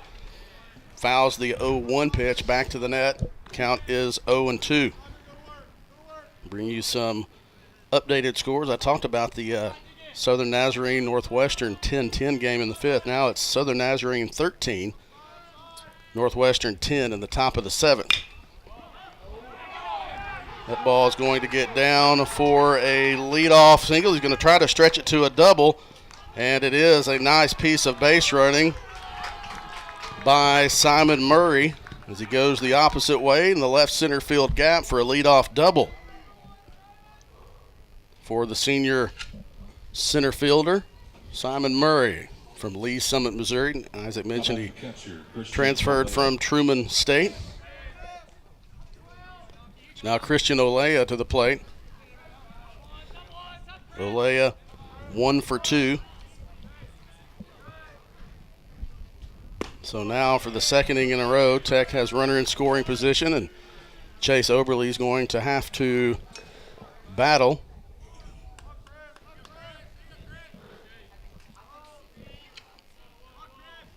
The 1-0 pitch. This is low for ball 2.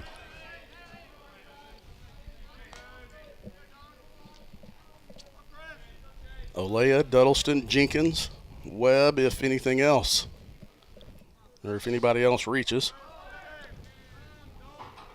Leadoff double, now 2-0 the count from Oberle. Misses upstairs for ball 3. No action in the Ouachita bullpen. And Oberle, one of the few pitchers in this conference that can go the distance. He's tied for third in the GAC in innings pitched this year, 51.1.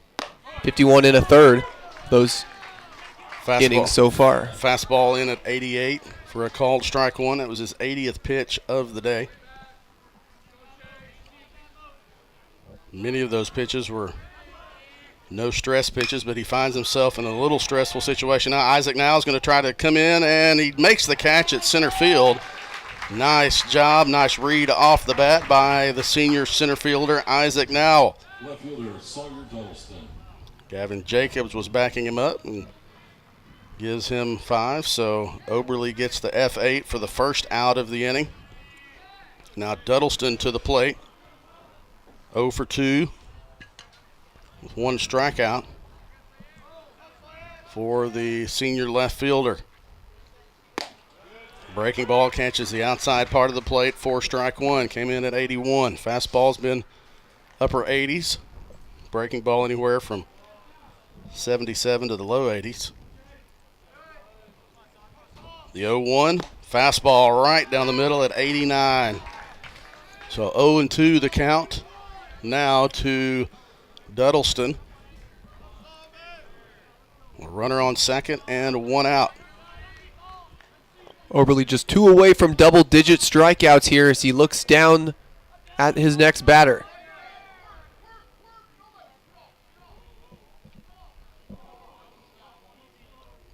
Yeah, Oberle's going to step off. Murray was toying with him at second.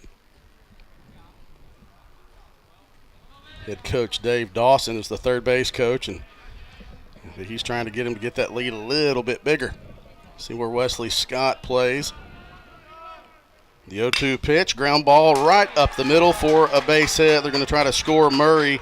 It's bobbled in center field, and so that will be an RBI single on an 0-2 count. And that was a nice piece of hitting from Duddleston. Right fielder, Kirby Jenkins.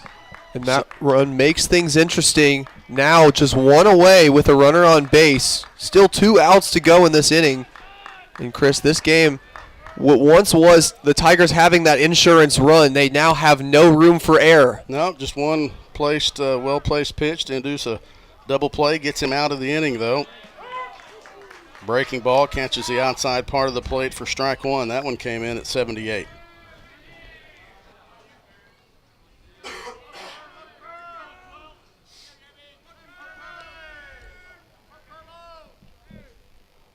The 0-1 pitch, just off the cap of the bat. So for the second straight batter, Oberle is ahead on the count, in the count 0-2.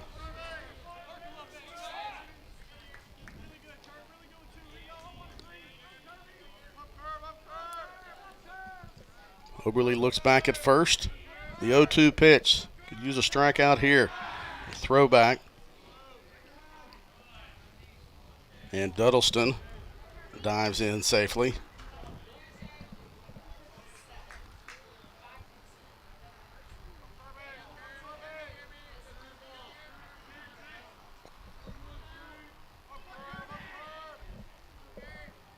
The 0-2. They check his swing. They said he went. And so the batter is going to be out on the strikeout. The runner did advance to second on the pitch that was in the dirt, and so the throw down from Bolin was not in time. So 2 outs on the board after the 9th strikeout of the day was recorded by Oberle.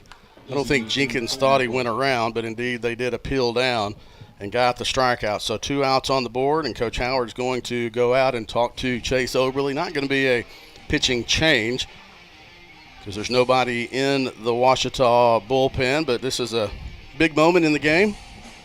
If you can protect the lead going into the bottom of the 6th inning by getting one out. That's the goal here for Coach Howard and Chase Oberly. There you get a good look at the infield, the battery, and the skipper for the Tigers.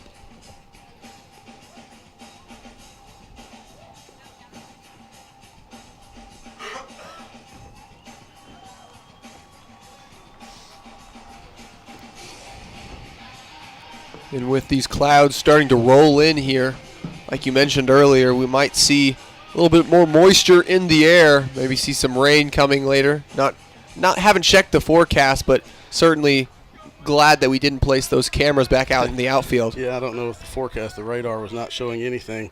So big spot here for Colby Webb. 2 outs. Tying run is in scoring position at second base. Oberly gets a breaking ball. Called strike 1 for the first pitch of the at-bat. The 0-1 coming to Webb. Swing and a miss. Another breaking ball that started over the middle of the plate, broke into the left-handed batter's box. And Oberly is quickly ahead, 0-2.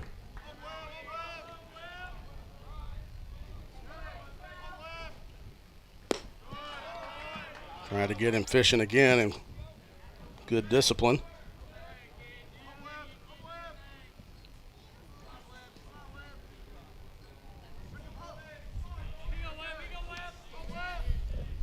The 1-2 pitch from Oberly.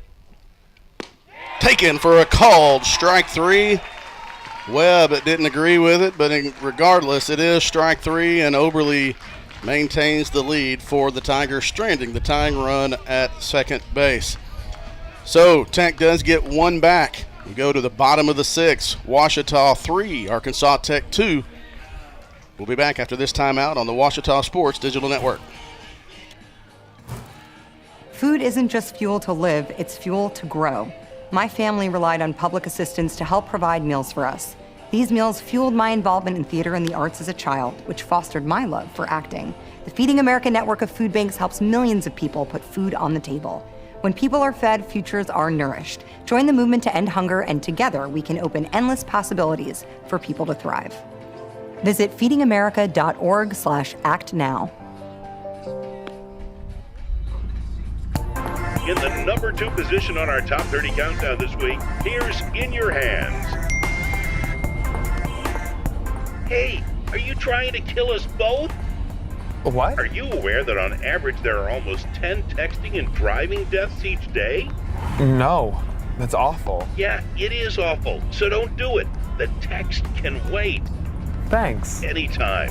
And now... Remember, the text can wait. So John Gray comes out for the 6th inning. This is his longest outing of the year. 4 innings on March 22nd against East Central, 4 2/3 innings against Southeastern a week earlier. Before that, it had only been 2 innings or 2 1/3. So Gray giving the Arkansas Tech pitching staff and bullpen what they wanted today. Starts the 6th inning, and that is Gavin Jacobs with a high fly ball to left center field. The catch is made by Simon Murray. And quickly, there's one out on the board here in the bottom of the 6th. Jackson Jester, Joseph Boland due up next in this lineup.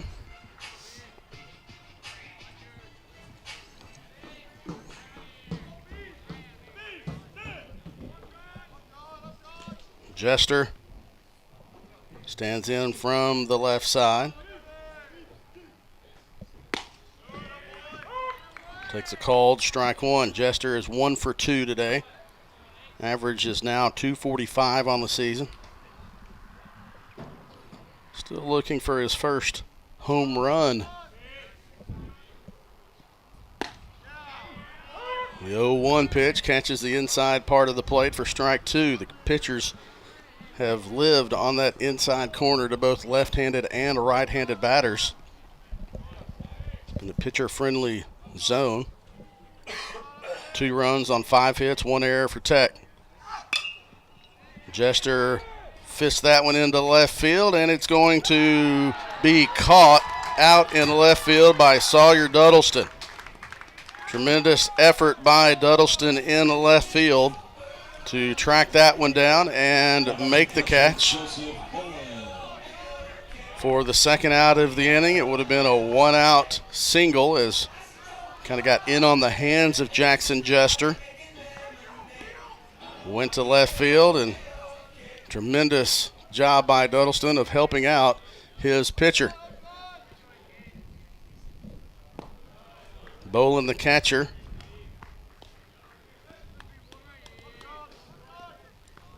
You have to give credit to Gray for an incredible turnaround for him. He starts off the game in the first 3 innings allowing 3 runs, but in the last 3 innings so far it's been a shutout.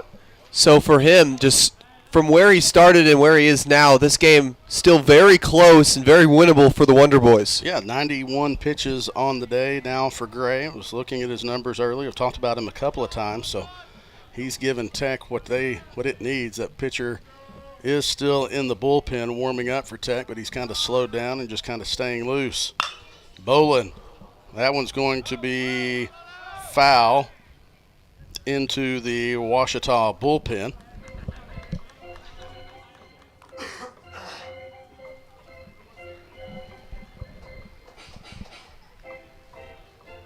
So 2-1 the count now to the Ouachita junior catcher, Joseph Bolin.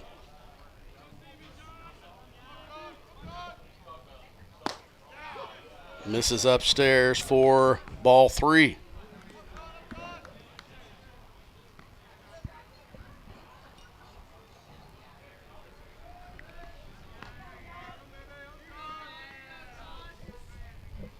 The 3-1. Bolin takes it high for ball 4. Now with 2 outs, Austin Gathright comes to the plate.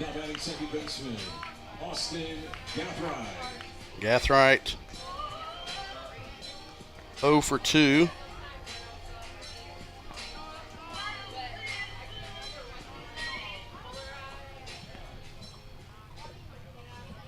Runner at first base. Tigers with a 1-run lead in the bottom of the 6th.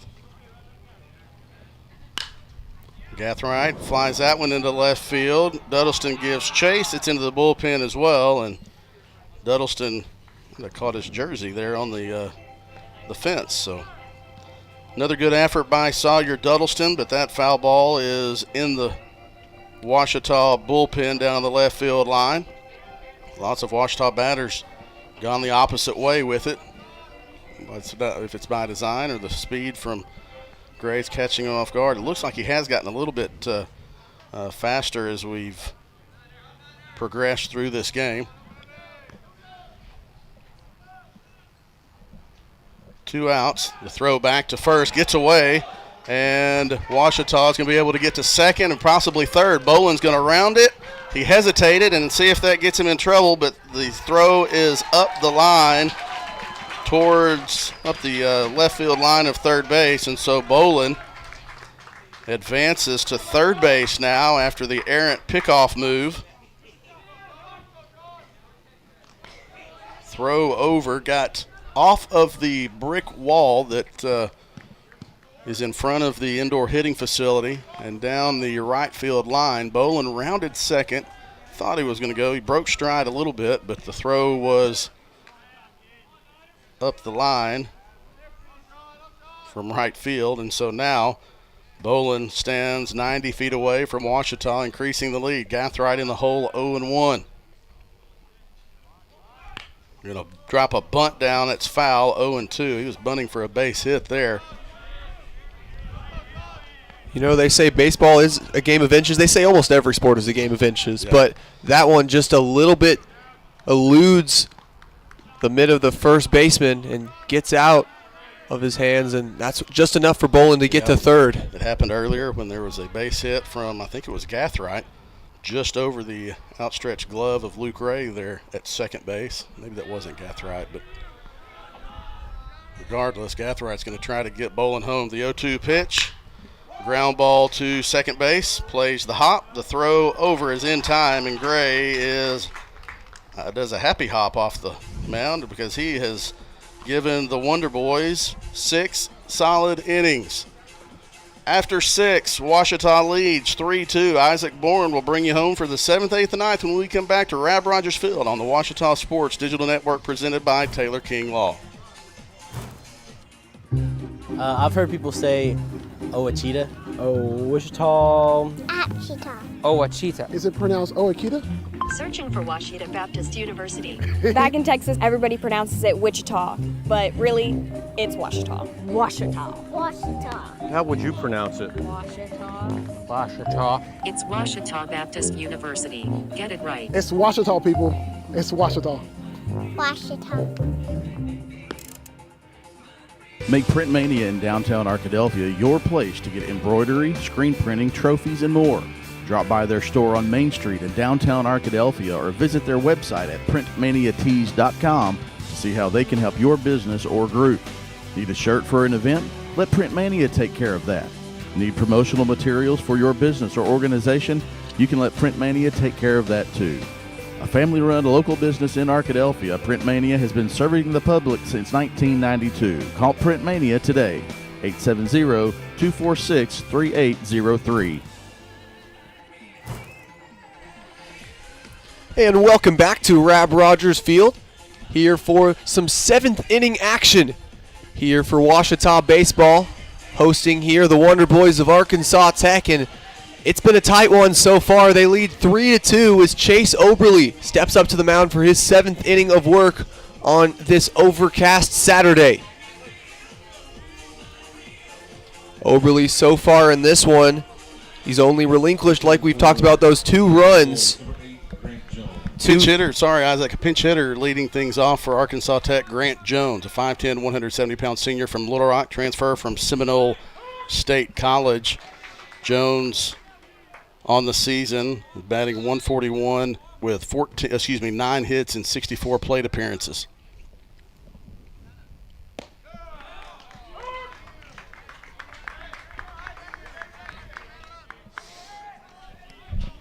Quickly, Oberly is ahead in the count, 0-2. We have our monitor back, Isaac, thanks to Gavin Wallace. Thank you to the whole OSDN team for, like we talked about this earlier, but just coming back from spring break early to. Are you thanking yourself for coming back? No, I'm just kidding. You were pure in your thoughts there. I was just giving you a hard time. And a swing and a miss that time, and that's going to send his first batter of the inning to the dugout, Oberly. He's got up to double digits now at 11 strikeouts on the afternoon, and now looking for yet another here up against the batter in the 9-hole, Luke Ray. So far today, Luke Ray, he's seen 2 at-bats. And now with number 3 coming up with that first one going as a ball.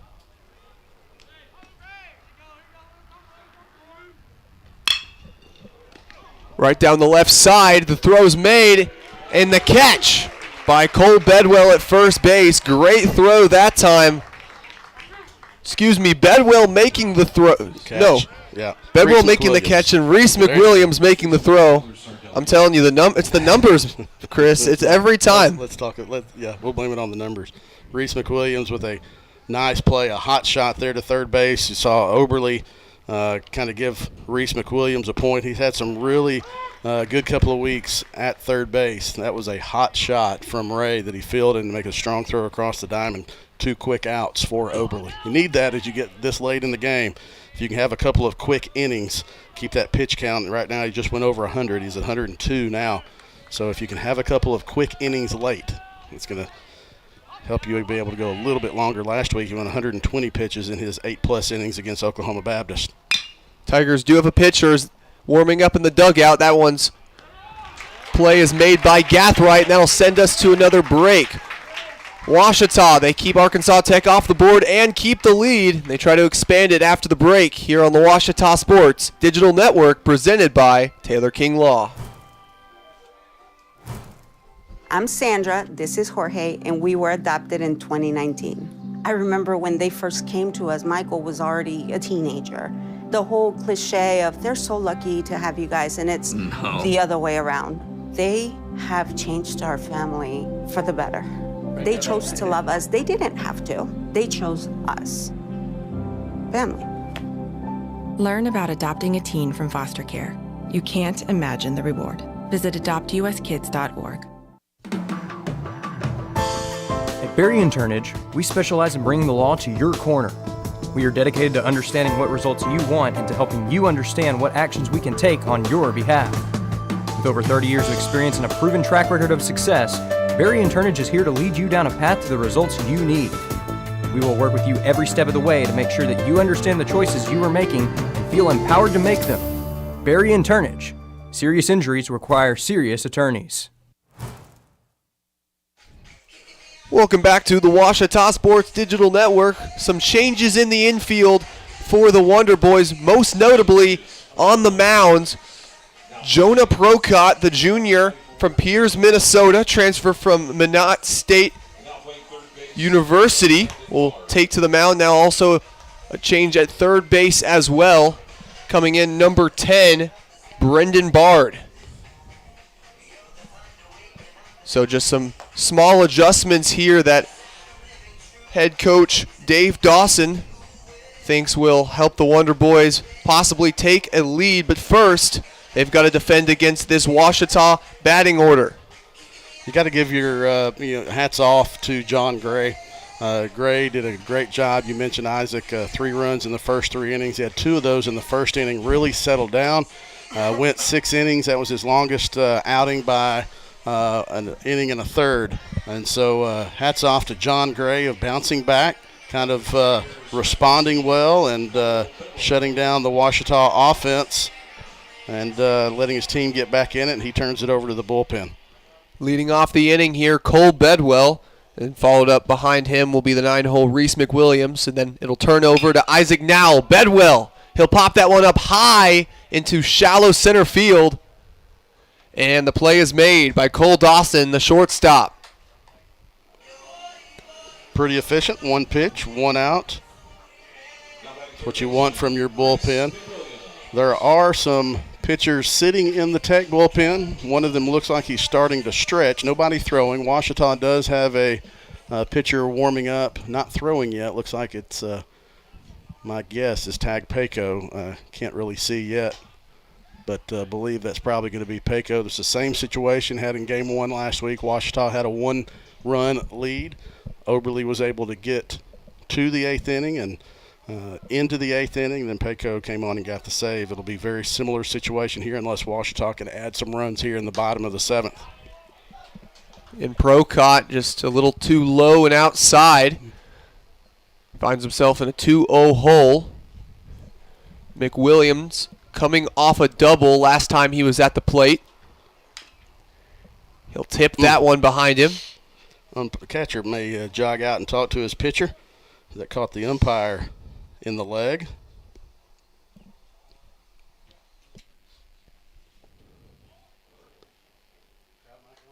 Just 1 out on the board for the Tigers.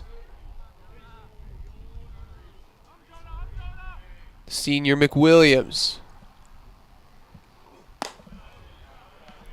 Breaking ball that time by Procott, a little high. So he'll find himself now 1 ball away from a walk.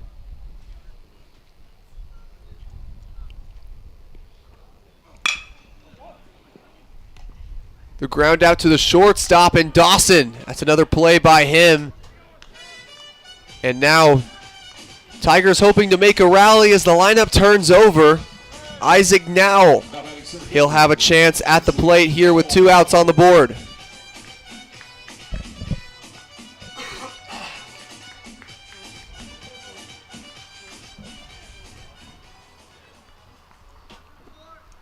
Top of the 8th inning in Bethany. 15-13. Southern Nazarene has come back. They lead Northwestern 15-13 in the top of the 8th. A little bit of a different game over there than it is over here in Arkadelphia. Just a bit.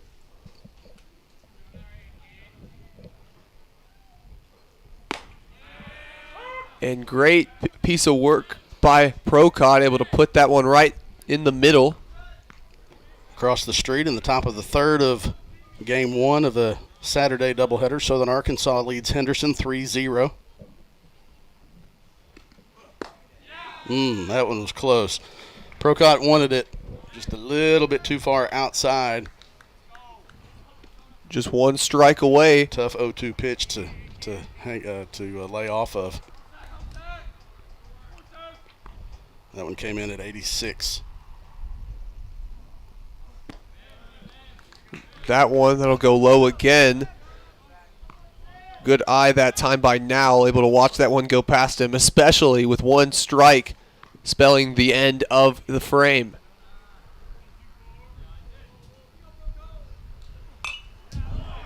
Fouls that one off. We mentioned some of the other games going on. Yesterday, Arkansas Monticello swept a doubleheader from Harding to win that series 2-1. They won game 1, 10-1, and won game 2, 5-4 in 13 innings. East Central defeated Southwestern Oklahoma 10-9. And that one is going to be a called third strike as Isaac Now heads back to the dugout. And now Arkansas Tech trying to take the lead. They trail by 1 heading into the 8th. We'll be back here on the Ouachita Sports Digital Network.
And welcome back to Rab Rogers Field here on the Ouachita Sports Digital Network. Some changes in the infield for the Tigers. Oberle still out on the mound, but Garrett Graham, he'll move from the left field to first base position. Meanwhile, Jacobs, he'll move from right field to left field, and then Cade Bowman, he'll slot in for his first action of the day out in right field.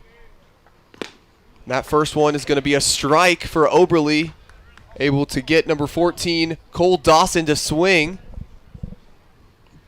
Bowman will move into the 8 hole in the lineup, replacing Bedwell. Ooh, he said he checked his swing. Dawson checked his swing, according to the first base umpire. The Ouachita fans in attendance wanted that one. 1-1 for Oberle. And that time left nothing up to doubt. He checked his swing, but Oberle finds the zone. So 1-2, 1 strike away from the first out of the inning. He did check his swing on that one for sure.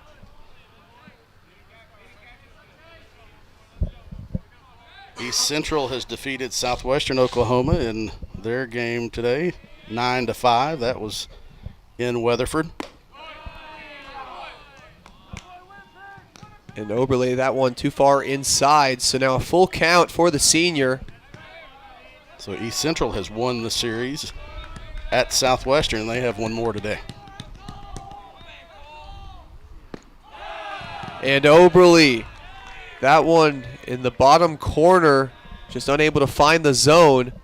And it'll send Dawson to first base. Center fielder Simon Murray. Now that pitch count for the senior starting to get high. It's now up to 111. As stepping up to the plate is Murray for the Wonder Boys.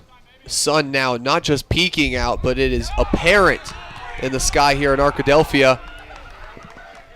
Squared around a bunt, and it caught Murray in the left back left leg.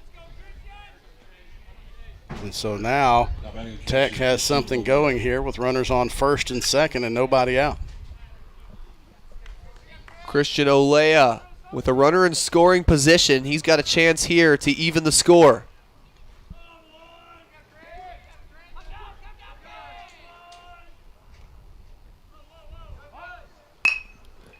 He'll bunt it to the left side. Wow, Reese McWilliams. And I'm going to give credit to Joseph Bolin as well. I think you heard it probably on the mic, 3-3-3. Bolin got a nice read of that. He saw McWilliams when he fielded it. Nice cover by Wes Scott at third. And a nice strike, pardon the pun, from McWilliams. A quick throw to Scott to get the lead runner, and that was big. Coach Howard's going to come talk to Chase Oberly. Wonder if this is it, if he's going to try to gauge where he is, or if they had a plan to get an out and see what happens here. So Payco is warming up, probably loose by now. Coach Howard will talk to his pitcher as long as the umpire will allow.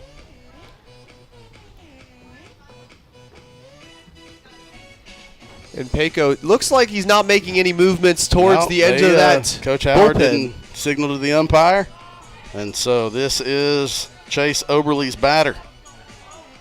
Now runners on second and first after the force out at third. Payco, he'll stay in the bullpen. And Oberly up to 113 on his pitch count, but he'll stay up on the mound after that play. 2 outs to go here in this frame. Well, he would love to throw a 6-4-3 right here with a hard ground ball to Wesley Scott. Woo. He puts that one right in the middle. It's now looking at an 0-1 count to start as Sawyer Duddleston.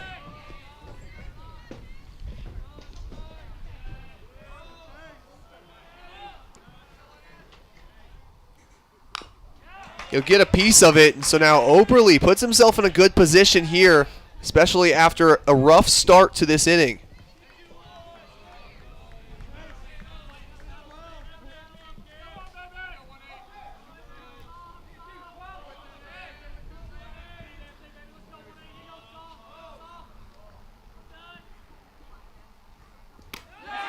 And that one will hit the dirt. That'll allow runners to advance to third and second. Yeah, that one got away from Chase. He was unhappy with himself on that one. Bounced it well in front of the batter's box. Thankfully for Ouachita, it just bounced where the runners were only able to advance 90 feet. Now with 2 strikes, probably not going to see a bunt or anything here, but it would be an interesting spot if there was less than 2 strikes here. And he'll get a piece of Duddleston, and he'll take first. Bases loaded here at Rab Rogers Field. And Oberly finds himself in a pinch as head coach Luke Howard is going to go out and talk to him. Well, he's going to have to get him now a second visit, but saw Coach Howard kind of clap his hands. He was hoping Chase could get another out instead. Now, with that being said, you do have the force in play at any base, and so if Payco's able to come in and throw a ground ball to get out of it. But Chase Oberly, another deep 8 1/3 innings. The book is not closed on him, though, as the bases are loaded for Tag Payco as he gets his glove and right hand examined by the umpire. Good look at Oberly there, trying to hand things off to Tag Payco. Very similar situation as they were last week, as Payco replaces Chase Oberly and gets a nice hand from the Ouachita crowd. Oberly, he'll finish off the day. Just under 120 pitches, 12 strikeouts, and now he'll set up Tag Payco, who's been one of the premier closers in the Great American Conference. We'll see what he does after the break here on the Ouachita Sports Digital Network. NCAA athletes don't just compete, they make history. Representing our nation with pride and excellence, they bring home the hardware. Our college campuses serve as training grounds for the next generation of stars. Catch tomorrow's Olympians and Paralympians on the NCAA Championship stage today.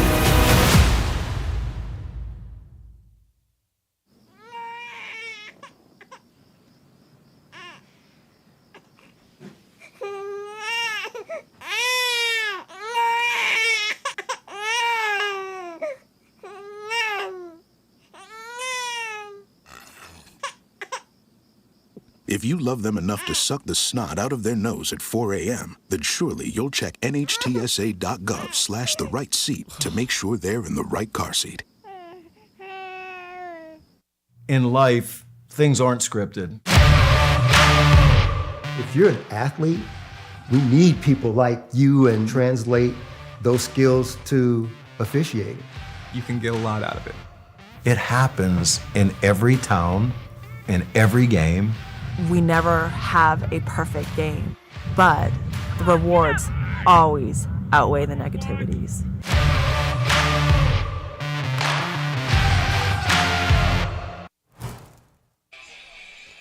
Tag Payco takes to the mound here with just a little under 2 innings to go, barring extra innings here at Rab Rogers Field in the first half of a doubleheader on this now sunny Saturday.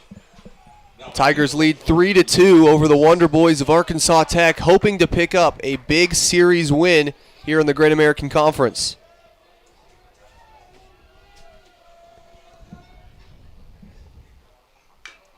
And that one will be clipped.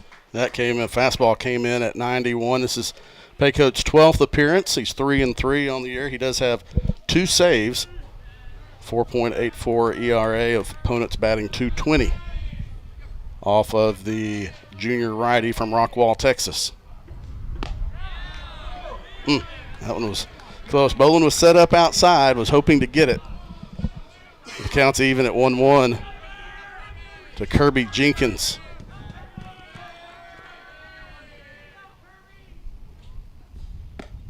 And Payco finds the top corner of the zone, so now a 1-2 count for him. He's got the advantage. We'll see what he does with it. That came in at 80. His fastball came in at 91 on the second pitch, so pretty good range of speeds. And the swing and the miss, and Payco just 1 out away here from getting out of this pinch. Designated hitter, Colby Webb. And Payco, he's found himself in this position multiple times before. We mentioned last weekend, but then also able to pick up a win earlier in this season in non-conference right here at Rab Rogers Field against Augustana. Colby Webb 0 for 2 with 2 strikeouts on the day. Came into, or has a .393 average now.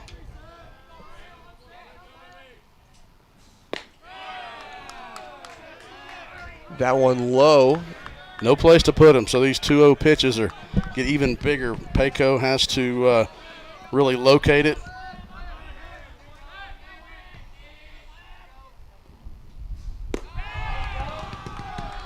And now 3-0 for Payco. A walk spells a tie for this one, and the senior hoping to keep his team away from that.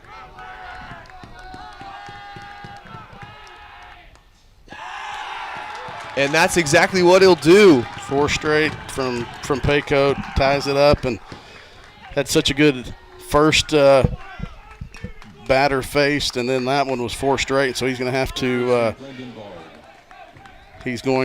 to recover here because a base hit would put Tech up by 2.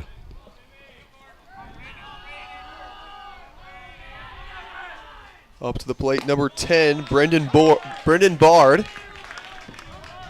This is his first at-bat of the game after being subbed in at third base. Second at-bat of the game. First at-bat of the game. I was correct. You were right. I was wrong. And that one hit right up the middle for a base hit. And just like you spoke it into existence, 2 runs go across the plate for Tech. And they take a 5-3 lead here in the 8th inning. It's been very productive for Tech to go right back up the middle. Today they've had success just hitting the ball right back up the box. That one was a 2 RBI, 2-out single to give Tech its first lead of the day. Pinch runner for the Wonder Boys, Drew Vega, a redshirt freshman from Dardanelle. It's a good piece of hitting by Brendan Bard. He's batting .169 coming into the game. He did have 6 RBIs. Now he's got 8.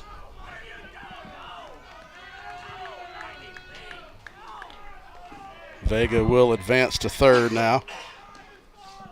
So now the force is only at first and second. Vega is 90 feet away. A pass ball or wild pitch could increase the lead. You wonder if they'll try to be aggressive with Bard at first as well.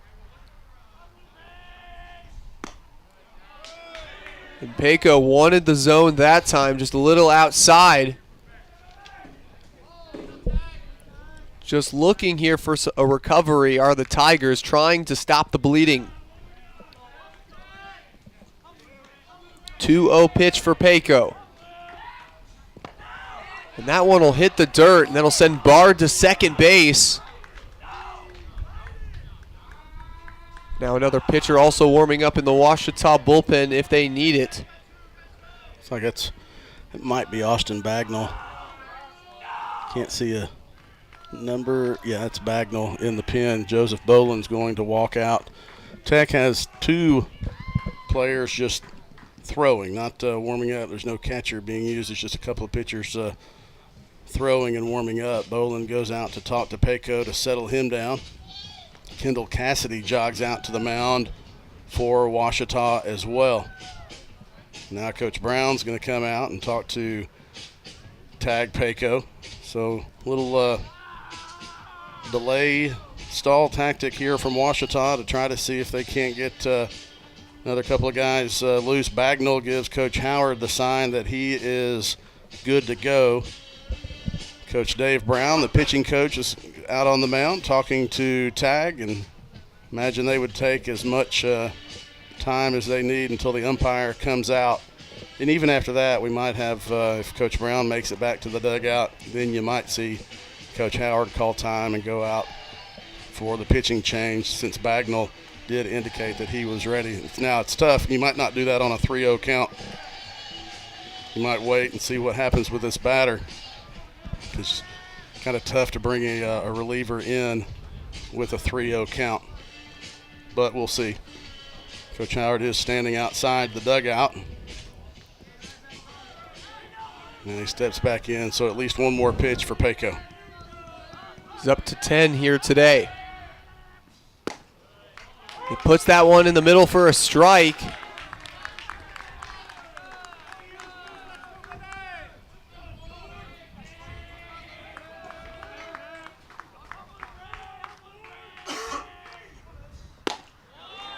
What, 2 very good fastballs from Pecco after the mound visit. And just like that, the count is full. Something's got to give. Here's Pecco with the payoff. And that one goes high, and he'll walk another one, as heading to first base will be Luke Ray.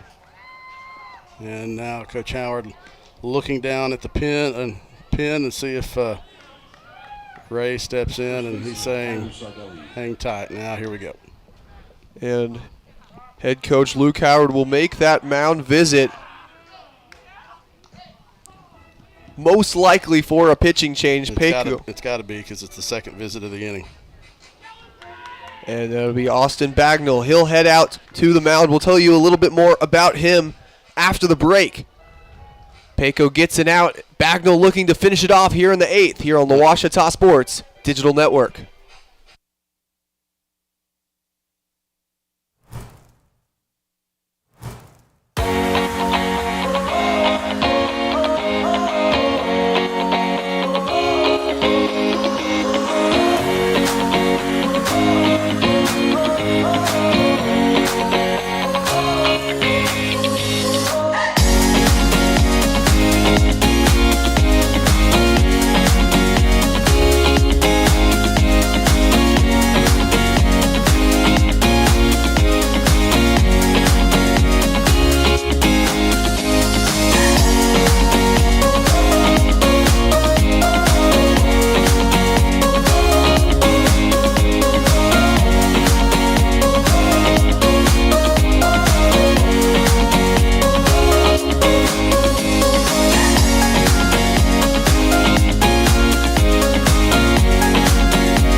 Sophomore southpaw Kendall Cassidy taking to the mound here, looking to get this final out in the 8th for the Tigers.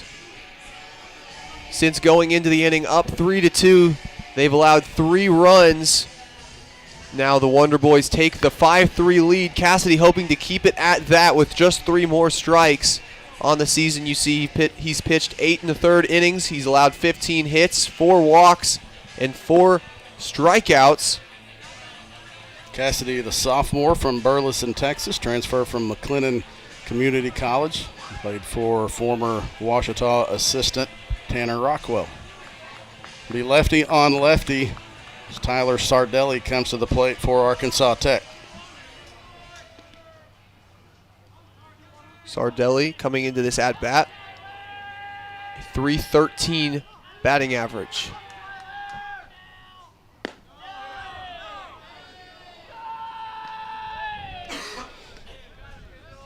Sardelli 1 for 4.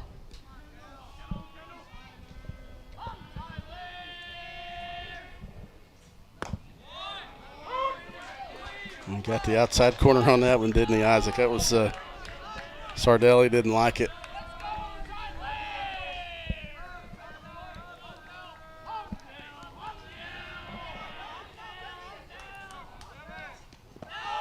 And that one a little low for Cassidy. Tigers here trying to get out of this inning and send it to the plate, where they're hoping to pick up their first win of this 3-game series. Sardelli, he'll foul that one off behind the Ouachita dugout.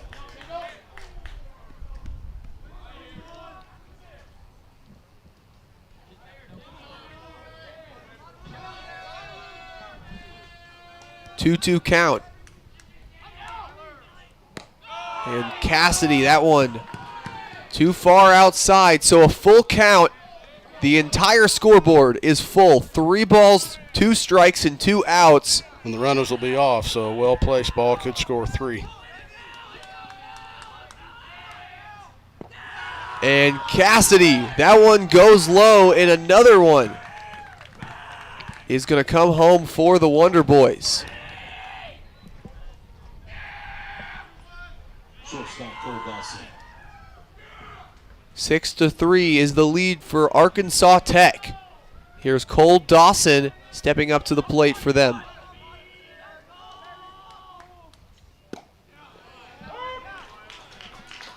Cassidy, he'll find the top corner.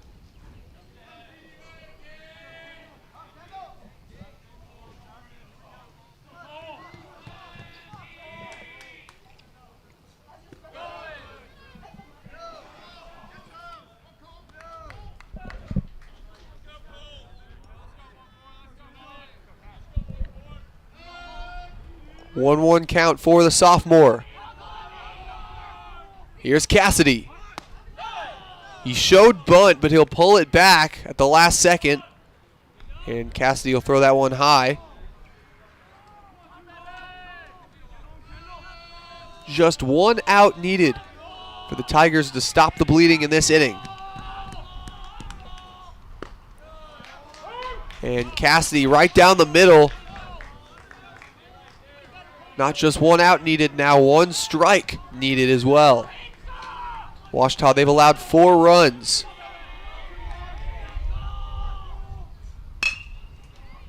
And that one will go right to the glove of Wesley Scott, but he'll bobble it. And another run crosses home plate for the Wonder Boys. Yeah, the runner from second just kind of timed that just perfectly, where he kind of got in the way and messed with the eyesight of Wesley Scott and just kind of went off the heel of his glove. So second error of the game for Ouachita. makes it 5 runs in the inning for the Wonder Boys, and it's been the big inning the last 2 weekends that's hurt Ouachita in the games that was in Game 3 anyway. Now they still have a chance to get out of this when they come back to the plate. And that one hit out to center field, and Isaac now able to make the grab and send the Tigers back to the dugout. They hope to respond to a 4-run inning by the Wonder Boys after the break, 5-run inning by the Wonder Boys after the break, and we'll be right back here on the Ouachita Sports Digital Network, presented by Taylor King Law.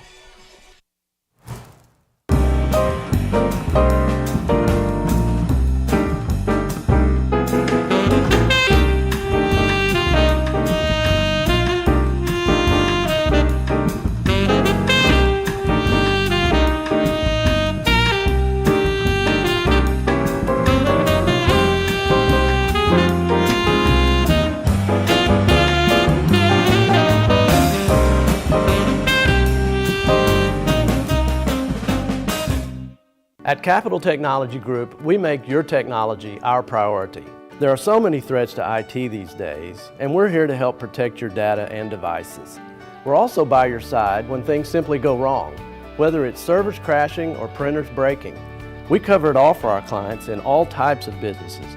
And with over 80 years of history in Arkansas, you can trust Capital Technology Group to be your business technology partner.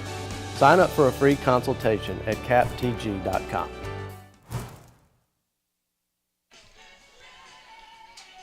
And welcome back to Rab Rogers Field here on the Ouachita Sports Digital Network. Jonah Procott stepping back on the mound, hoping to keep Ouachita off the board after what was a nightmare frame for the Tigers. They go into that one up 3-2 in the top of the 8th, but then relinquish 5 runs, and now staring down a 4-run trail. They've got to make the trip back up here at Rab Rogers Field. Yep, 4-run deficit for the Tigers. You got 6 outs to work with. You had 2 runs in the first inning, 1 run in the third, but it's been quiet since then. They got to get something going against this reliever. And that's exactly how you do it. Starting off the inning with a single will be sophomore Wesley Scott. Puts it right in the gap between center and right field. And Scott will get the inning started and set up Garrett Graham nicely.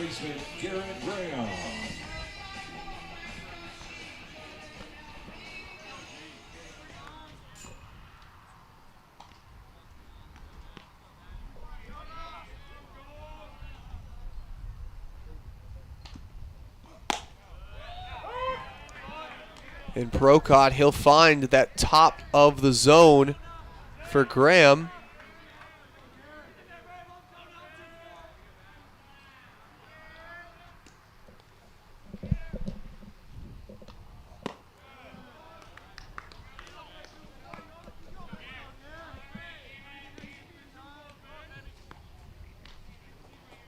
One for Procott.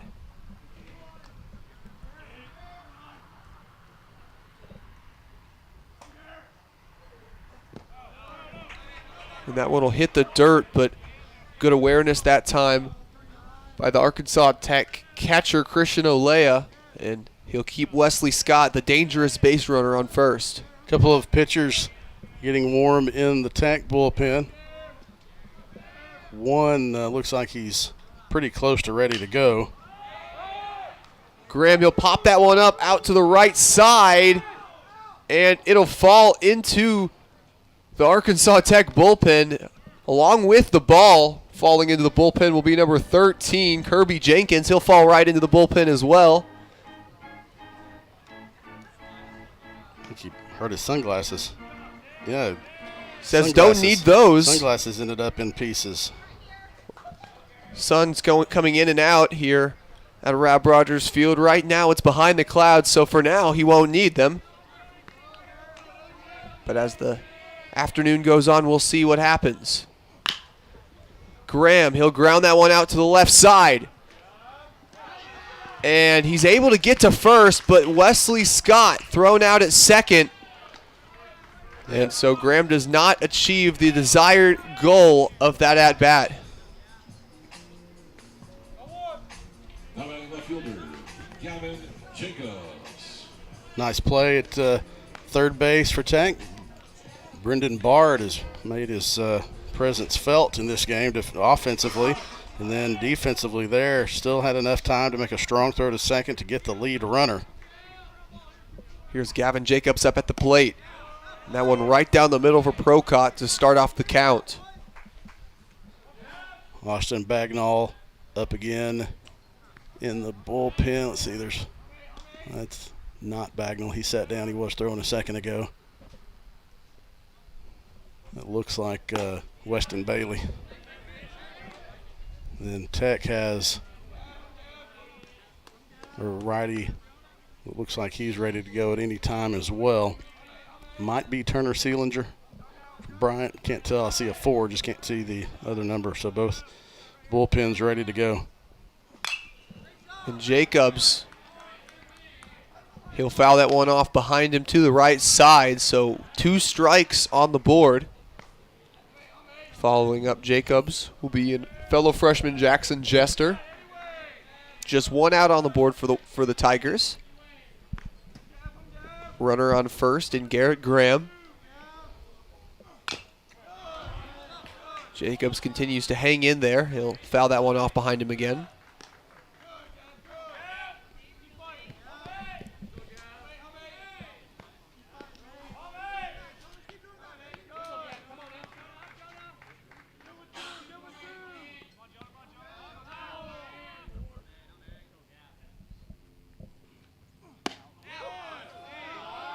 And Procott, that one just a little bit too far to the outside. Jacobs wisely watches that one go past. 2-2 count.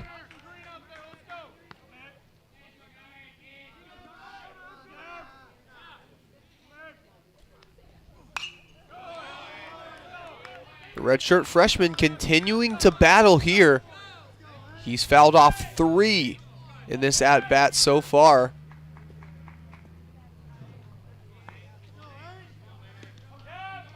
So far today also, Jacobs with 2 RBIs. He's made things happen when he's at the plate today. And some power, but just in the wrong direction. That'll go right towards the highway and into foul territory.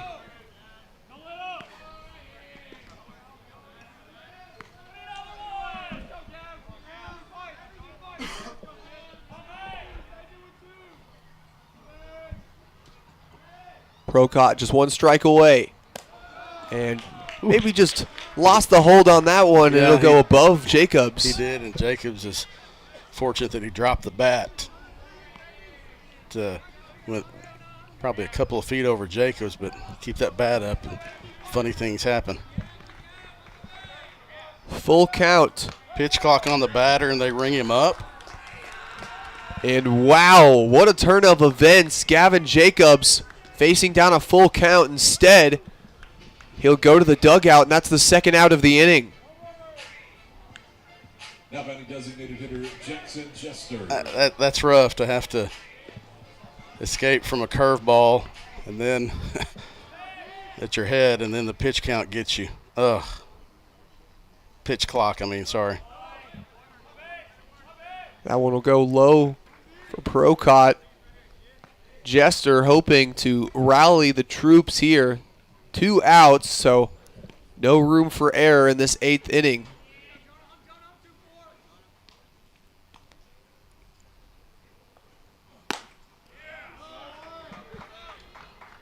Procott, the breaking ball, goes to the outside.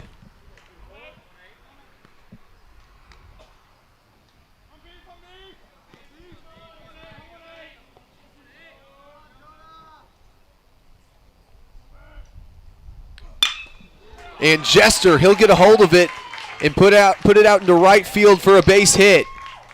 Garrett Graham will advance himself to second and into scoring position. 2 outs on the board now, as stepping up to the plate will be Joseph Bolin. Now batting catcher Joseph Bolin.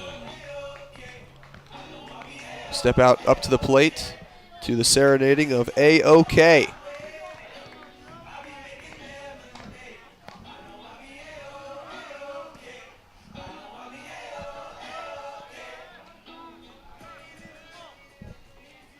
Runners on second and first. Here's the junior catcher.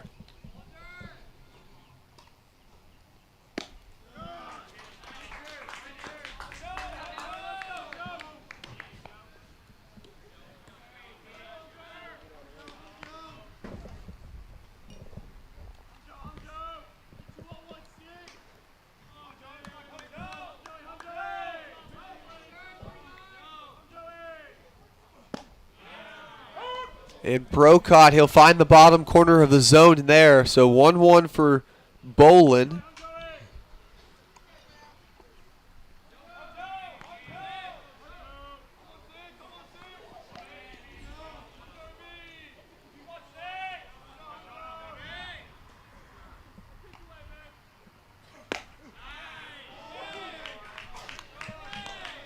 Tech wanted it. Didn't get it. Joseph Bolin, the catcher. You got to think a catcher has a pretty good eye up there. That was a close one. With the benefit of the Tigers, with the way of the Tigers. 2-1 count. Here's Brocott. Bolin, he'll get a piece of it, but Bard will grab it at third base and tag the base, and that'll send his team to the dugout. Ouachita goes scoreless in the 8th. Just one more chance here to win this first game of a 3-game series. We'll be right back as Arkansas Tech takes to the plate here on the Ouachita Sports Digital Network. Make Print Mania in downtown Arkadelphia your place to get embroidery, screen printing, trophies, and more. Drop by their store on Main Street in downtown Arkadelphia or visit their website at printmaniatees.com to see how they can help your business or group. Need a shirt for an event? Let Print Mania take care of that. Need promotional materials for your business or organization? You can let Print Mania take care of that too. A family-run local business in Arkadelphia, Print Mania has been serving the public since 1992. Call Print Mania today, 870-246-3803. I'm Rex Horn, the Interim Executive Director of the Arkansas Baptist State Convention, and today I'm joined by my friend Dylan, who's an attorney with the Arkansas Baptist Foundation with an important word for you. The foundation is here to help you support your Ouachita Tigers. If you'd like to create an estate plan that supports Ouachita and its mission or learn about other giving opportunities, please contact us using the information below.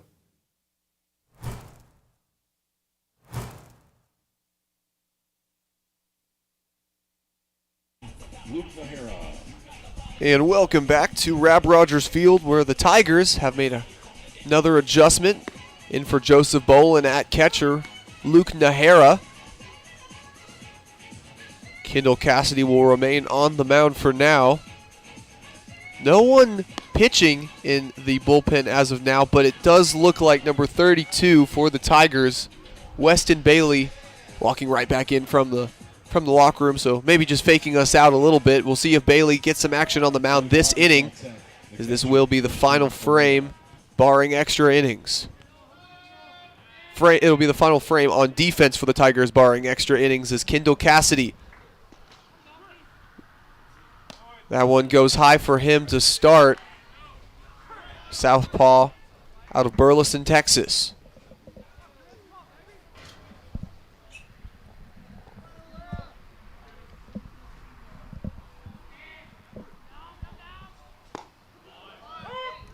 Cassidy finds the inside for his first strike of the inning. Catcher Christian Olea up to the plate. Nahara getting his second action behind the dish in as many weekends. Came in as a sub in Game 3 against Oklahoma Baptist. And Olea. Nice job by Garrett Graham of going upstairs and making that catch and then finding the bag with his right foot.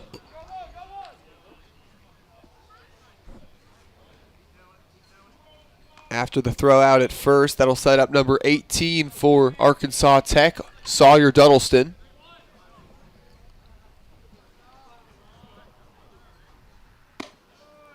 Last time at the plate, Duddleston was walked. In today's 3 at-bats that he's had, he's been walked, he's been struck out, and he's picked up a hit for an RBI That one right in the gap. Can the grab be made? And now just unable to get to it, and that'll give Duddleston 2. Good effort by Now. Just went off the end of his glove. Thought it was going to be a tough one off the bat, and then he made up some ground. The diving stop just couldn't quite be diving catch couldn't quite be made, and so a one-out double.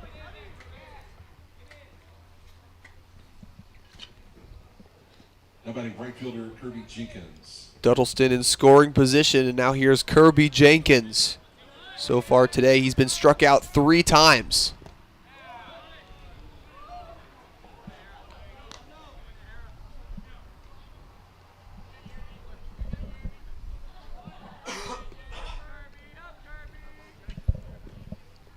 One out on the board for the Tigers. Here's Cassidy. Jenkins. Scott makes the ground, and the catch is made at first by Garrett Graham. And he'll walk out to the mound. Nice job that time by Scott of fielding the ball and making a strong throw over to Graham. Designated hitter Drew Vega. And now the DH for Arkansas Tech up to the plate, Drew Vega. Vega pinch ran a couple of innings ago, and this is first time at the plate.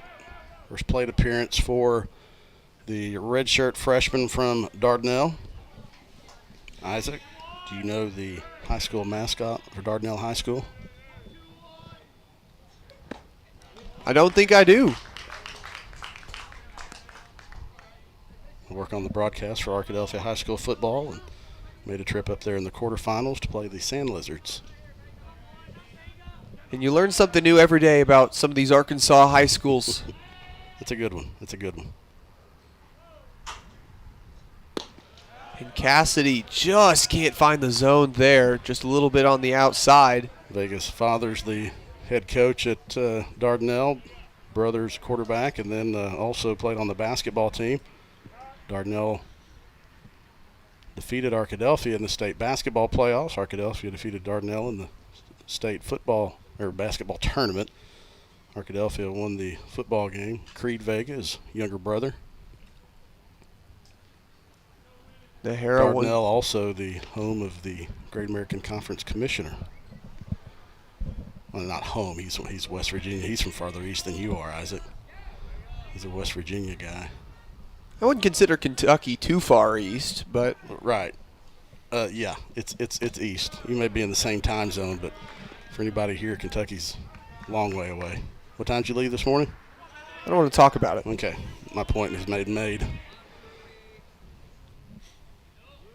After Nahara's mound visit, it'll be 2-1. Really would be good for Cassidy to get this last out, strand the runner in scoring position for Vega, batting .300, only had 10 at-bats. He's gotten hits in 3 of those at-bats. And that one popped into foul territory behind the Arkansas Tech dugout, so a full count and 1 strike away from ending Arkansas Tech's time at the plate in this first half of the doubleheader.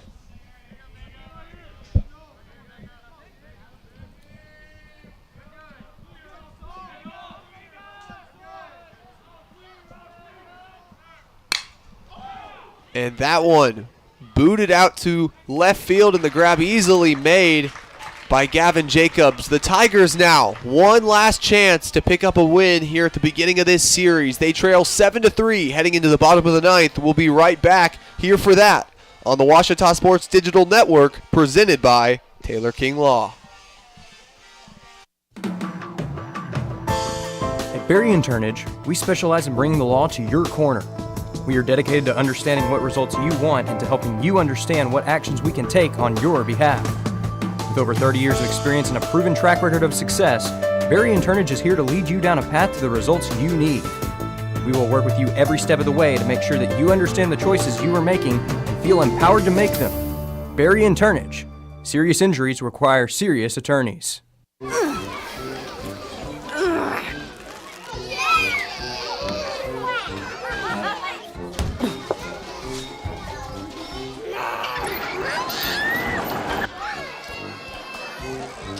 If you love them enough to crawl into a play place to get them to come down,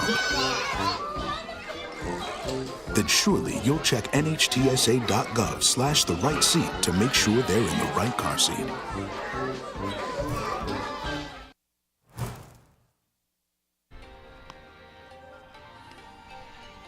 Austin Middlestat up on the mound for the Wonder Boys to start this bottom of the ninth, looking to finish this one off for Arkansas Tech. Middlestat, a 5'10", 180-pound redshirt freshman from Scottsdale, Arizona.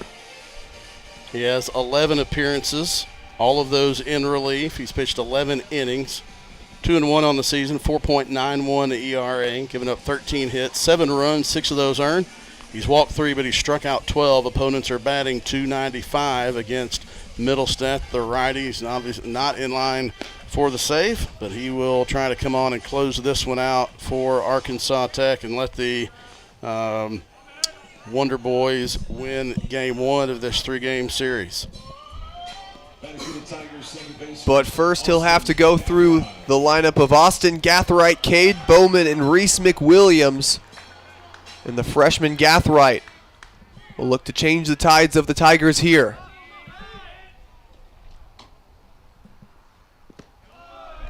Middlestat, he'll put that one on the ground to start.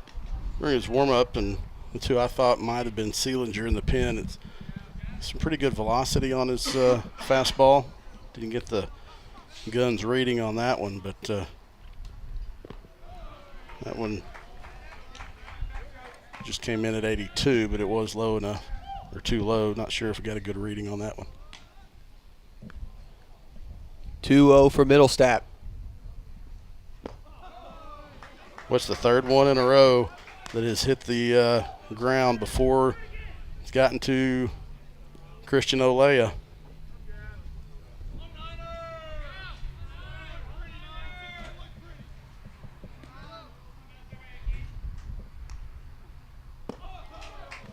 And that one, 4 balls in a row for Middlestat, and that'll send Gathright right to first base, and that'll sanction a mound visit by Olea for now, and it looks like that's going to be the coach for Arkansas Tech. Yeah, Michael Muller, he was a GA, and I looked down at the Arkansas Tech dugout and saw one of the student assistant coaches signal down to the bullpen, like, hurry up, get loose quickly.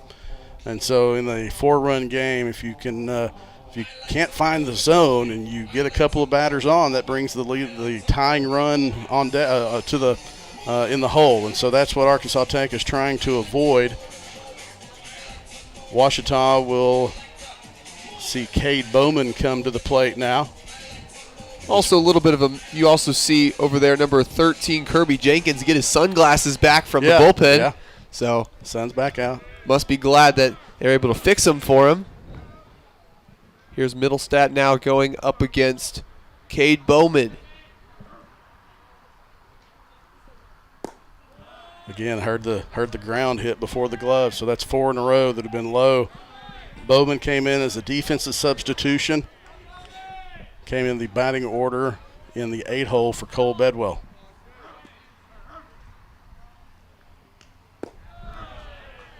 Another ground in the glove. Now, and that's going to be it. Coach Dave Dawson is not wasting any time to go to the pen. That is a brisk pace he is walking out there with, and that is going to be the day for his relief pitcher.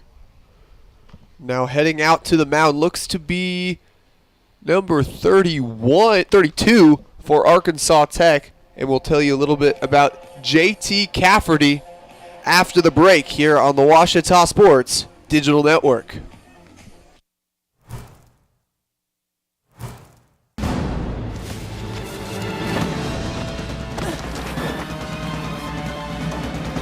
Even the mighty might not see it coming. It's prediabetes, and it captures 1 in 3 adults. But you can escape. Take the 1-minute prediabetes risk test to know where you stand and prevent or delay type 2 diabetes. Be your own hero on smartphones everywhere at doihaveprediabetes.org. In the number 2 position on our top 30 countdown this week, here's In Your Hands.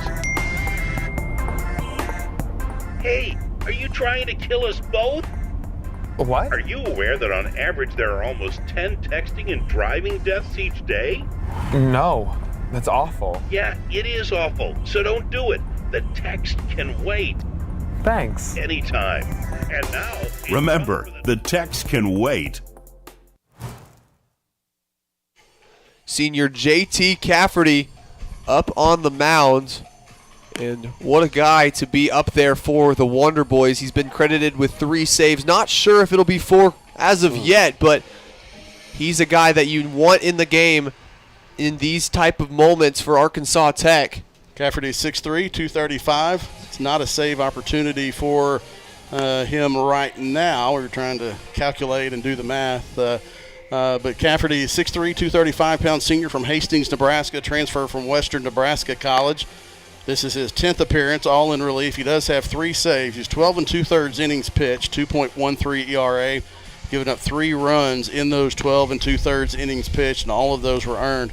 He's walked 4 and struck out 12. So JT Cafferty will try to close the door on this mini rally for Ouachita. You know, here it's a 2-0 count to Cade Bowman, and the leadoff batter, Austin Gathright, was walked. We'll see what happens here. Bowman just 2 balls away from a walk as well.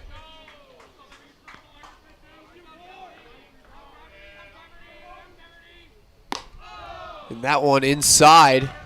The sun, safe to say, fully out Yeah. here in Arkadelphia. The overcast, I mean, there's clouds, but no overcast remaining here. There you go. So 2 straight walks. It's tough for a pitcher to come in with a 2-0 count because you don't have much margin of error. Cafferty has pitched 1 inning in his last 3. Obviously a short relief guy. His longest outings was a 3-inning outing against UAM on March 8th and a 3-inning outing against Central Missouri back in early February. Reese McWilliams, the batter in the 9-hole, takes to the plate. He's got a runner in scoring position in Gathright.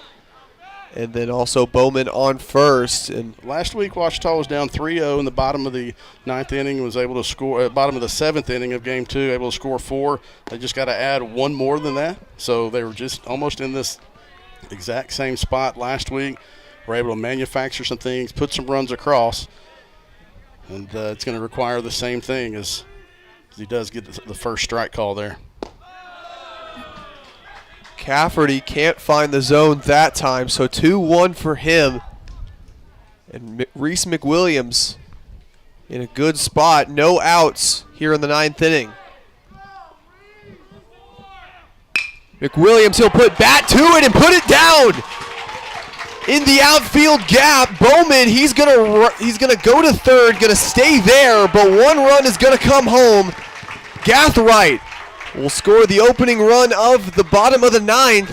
Now just 3 away with runners on first and third for the Tigers. Boy, Reese McWilliams had a productive weekend at the plate last weekend, and then he's continued that this weekend. That was a big base hit for Reese McWilliams as you get things back to the top of the order. And what a guy to have in this type of position. Isaac Nowell, so far on the season, 13 runs batted in and leads the team in hits with 32. They did check down to first base, and first base umpire said that Isaac did check his swing. Obviously, they're going to hold the runner on at first, double play depth up the middle to try to get 2 on a ground ball. The runner at third technically doesn't really mean anything for Tech right now. And now the swinging bunt. And Cafferty! The errant throw will allow McWilliams to make it to second, and a costly mistake that time by Cafferty, and that'll send another run home with still no outs on the board. Yeah, it's a weird thing. A lot of times you see pitchers fielding that position, and it's not a common thing to come off the mound and then turn and throw back to second like that, especially from the angle he had. And so an error keeps us where we are with no outs on the board, and going to have a offensive timeout now called by Coach Howard. And now you see the offense gathering around Coach, and now the winning run at bat right now. Tying run is at first, winning run at the plate. Coach Howard there, Coach Burson, Coach Bo Burson there. Number 43 is the third base coach. Octavio Mendeville right there in the black. Pullover is the hoodie is the first base coach for Ouachita, the injured catcher. And so here you go. You've got Coach Howard. You can call the offensive timeout, and Coach Howard wants to make sure everybody was on the same page. So the winning run to the plate with no outs, and that's all you can ask for, and that's what Ouachita has put itself in this position. They're going to play in on the grass. Wesley Scott in on the grass at first base. And then, obviously, third base is going to play closer to the bag so he can retreat. But there is a big hole between the 5 and 6 spots there on the left side of the infield. Scott batting left-handed here. The switch hitter, sophomore. That one will go to the outside for Cafferty. There is a pitcher warming up in the bullpen for Arkansas Tech.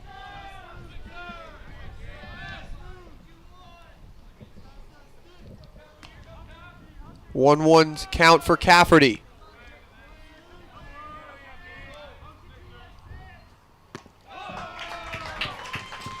Now does have good speed at first, so if Scott is able to put something in the gap or pull it down the line, if Now can get a good read on it, a well-placed ball in the gap or down the line could tie the game. Or you could just have a good eye and load the bases with nobody out and put the tying run at second.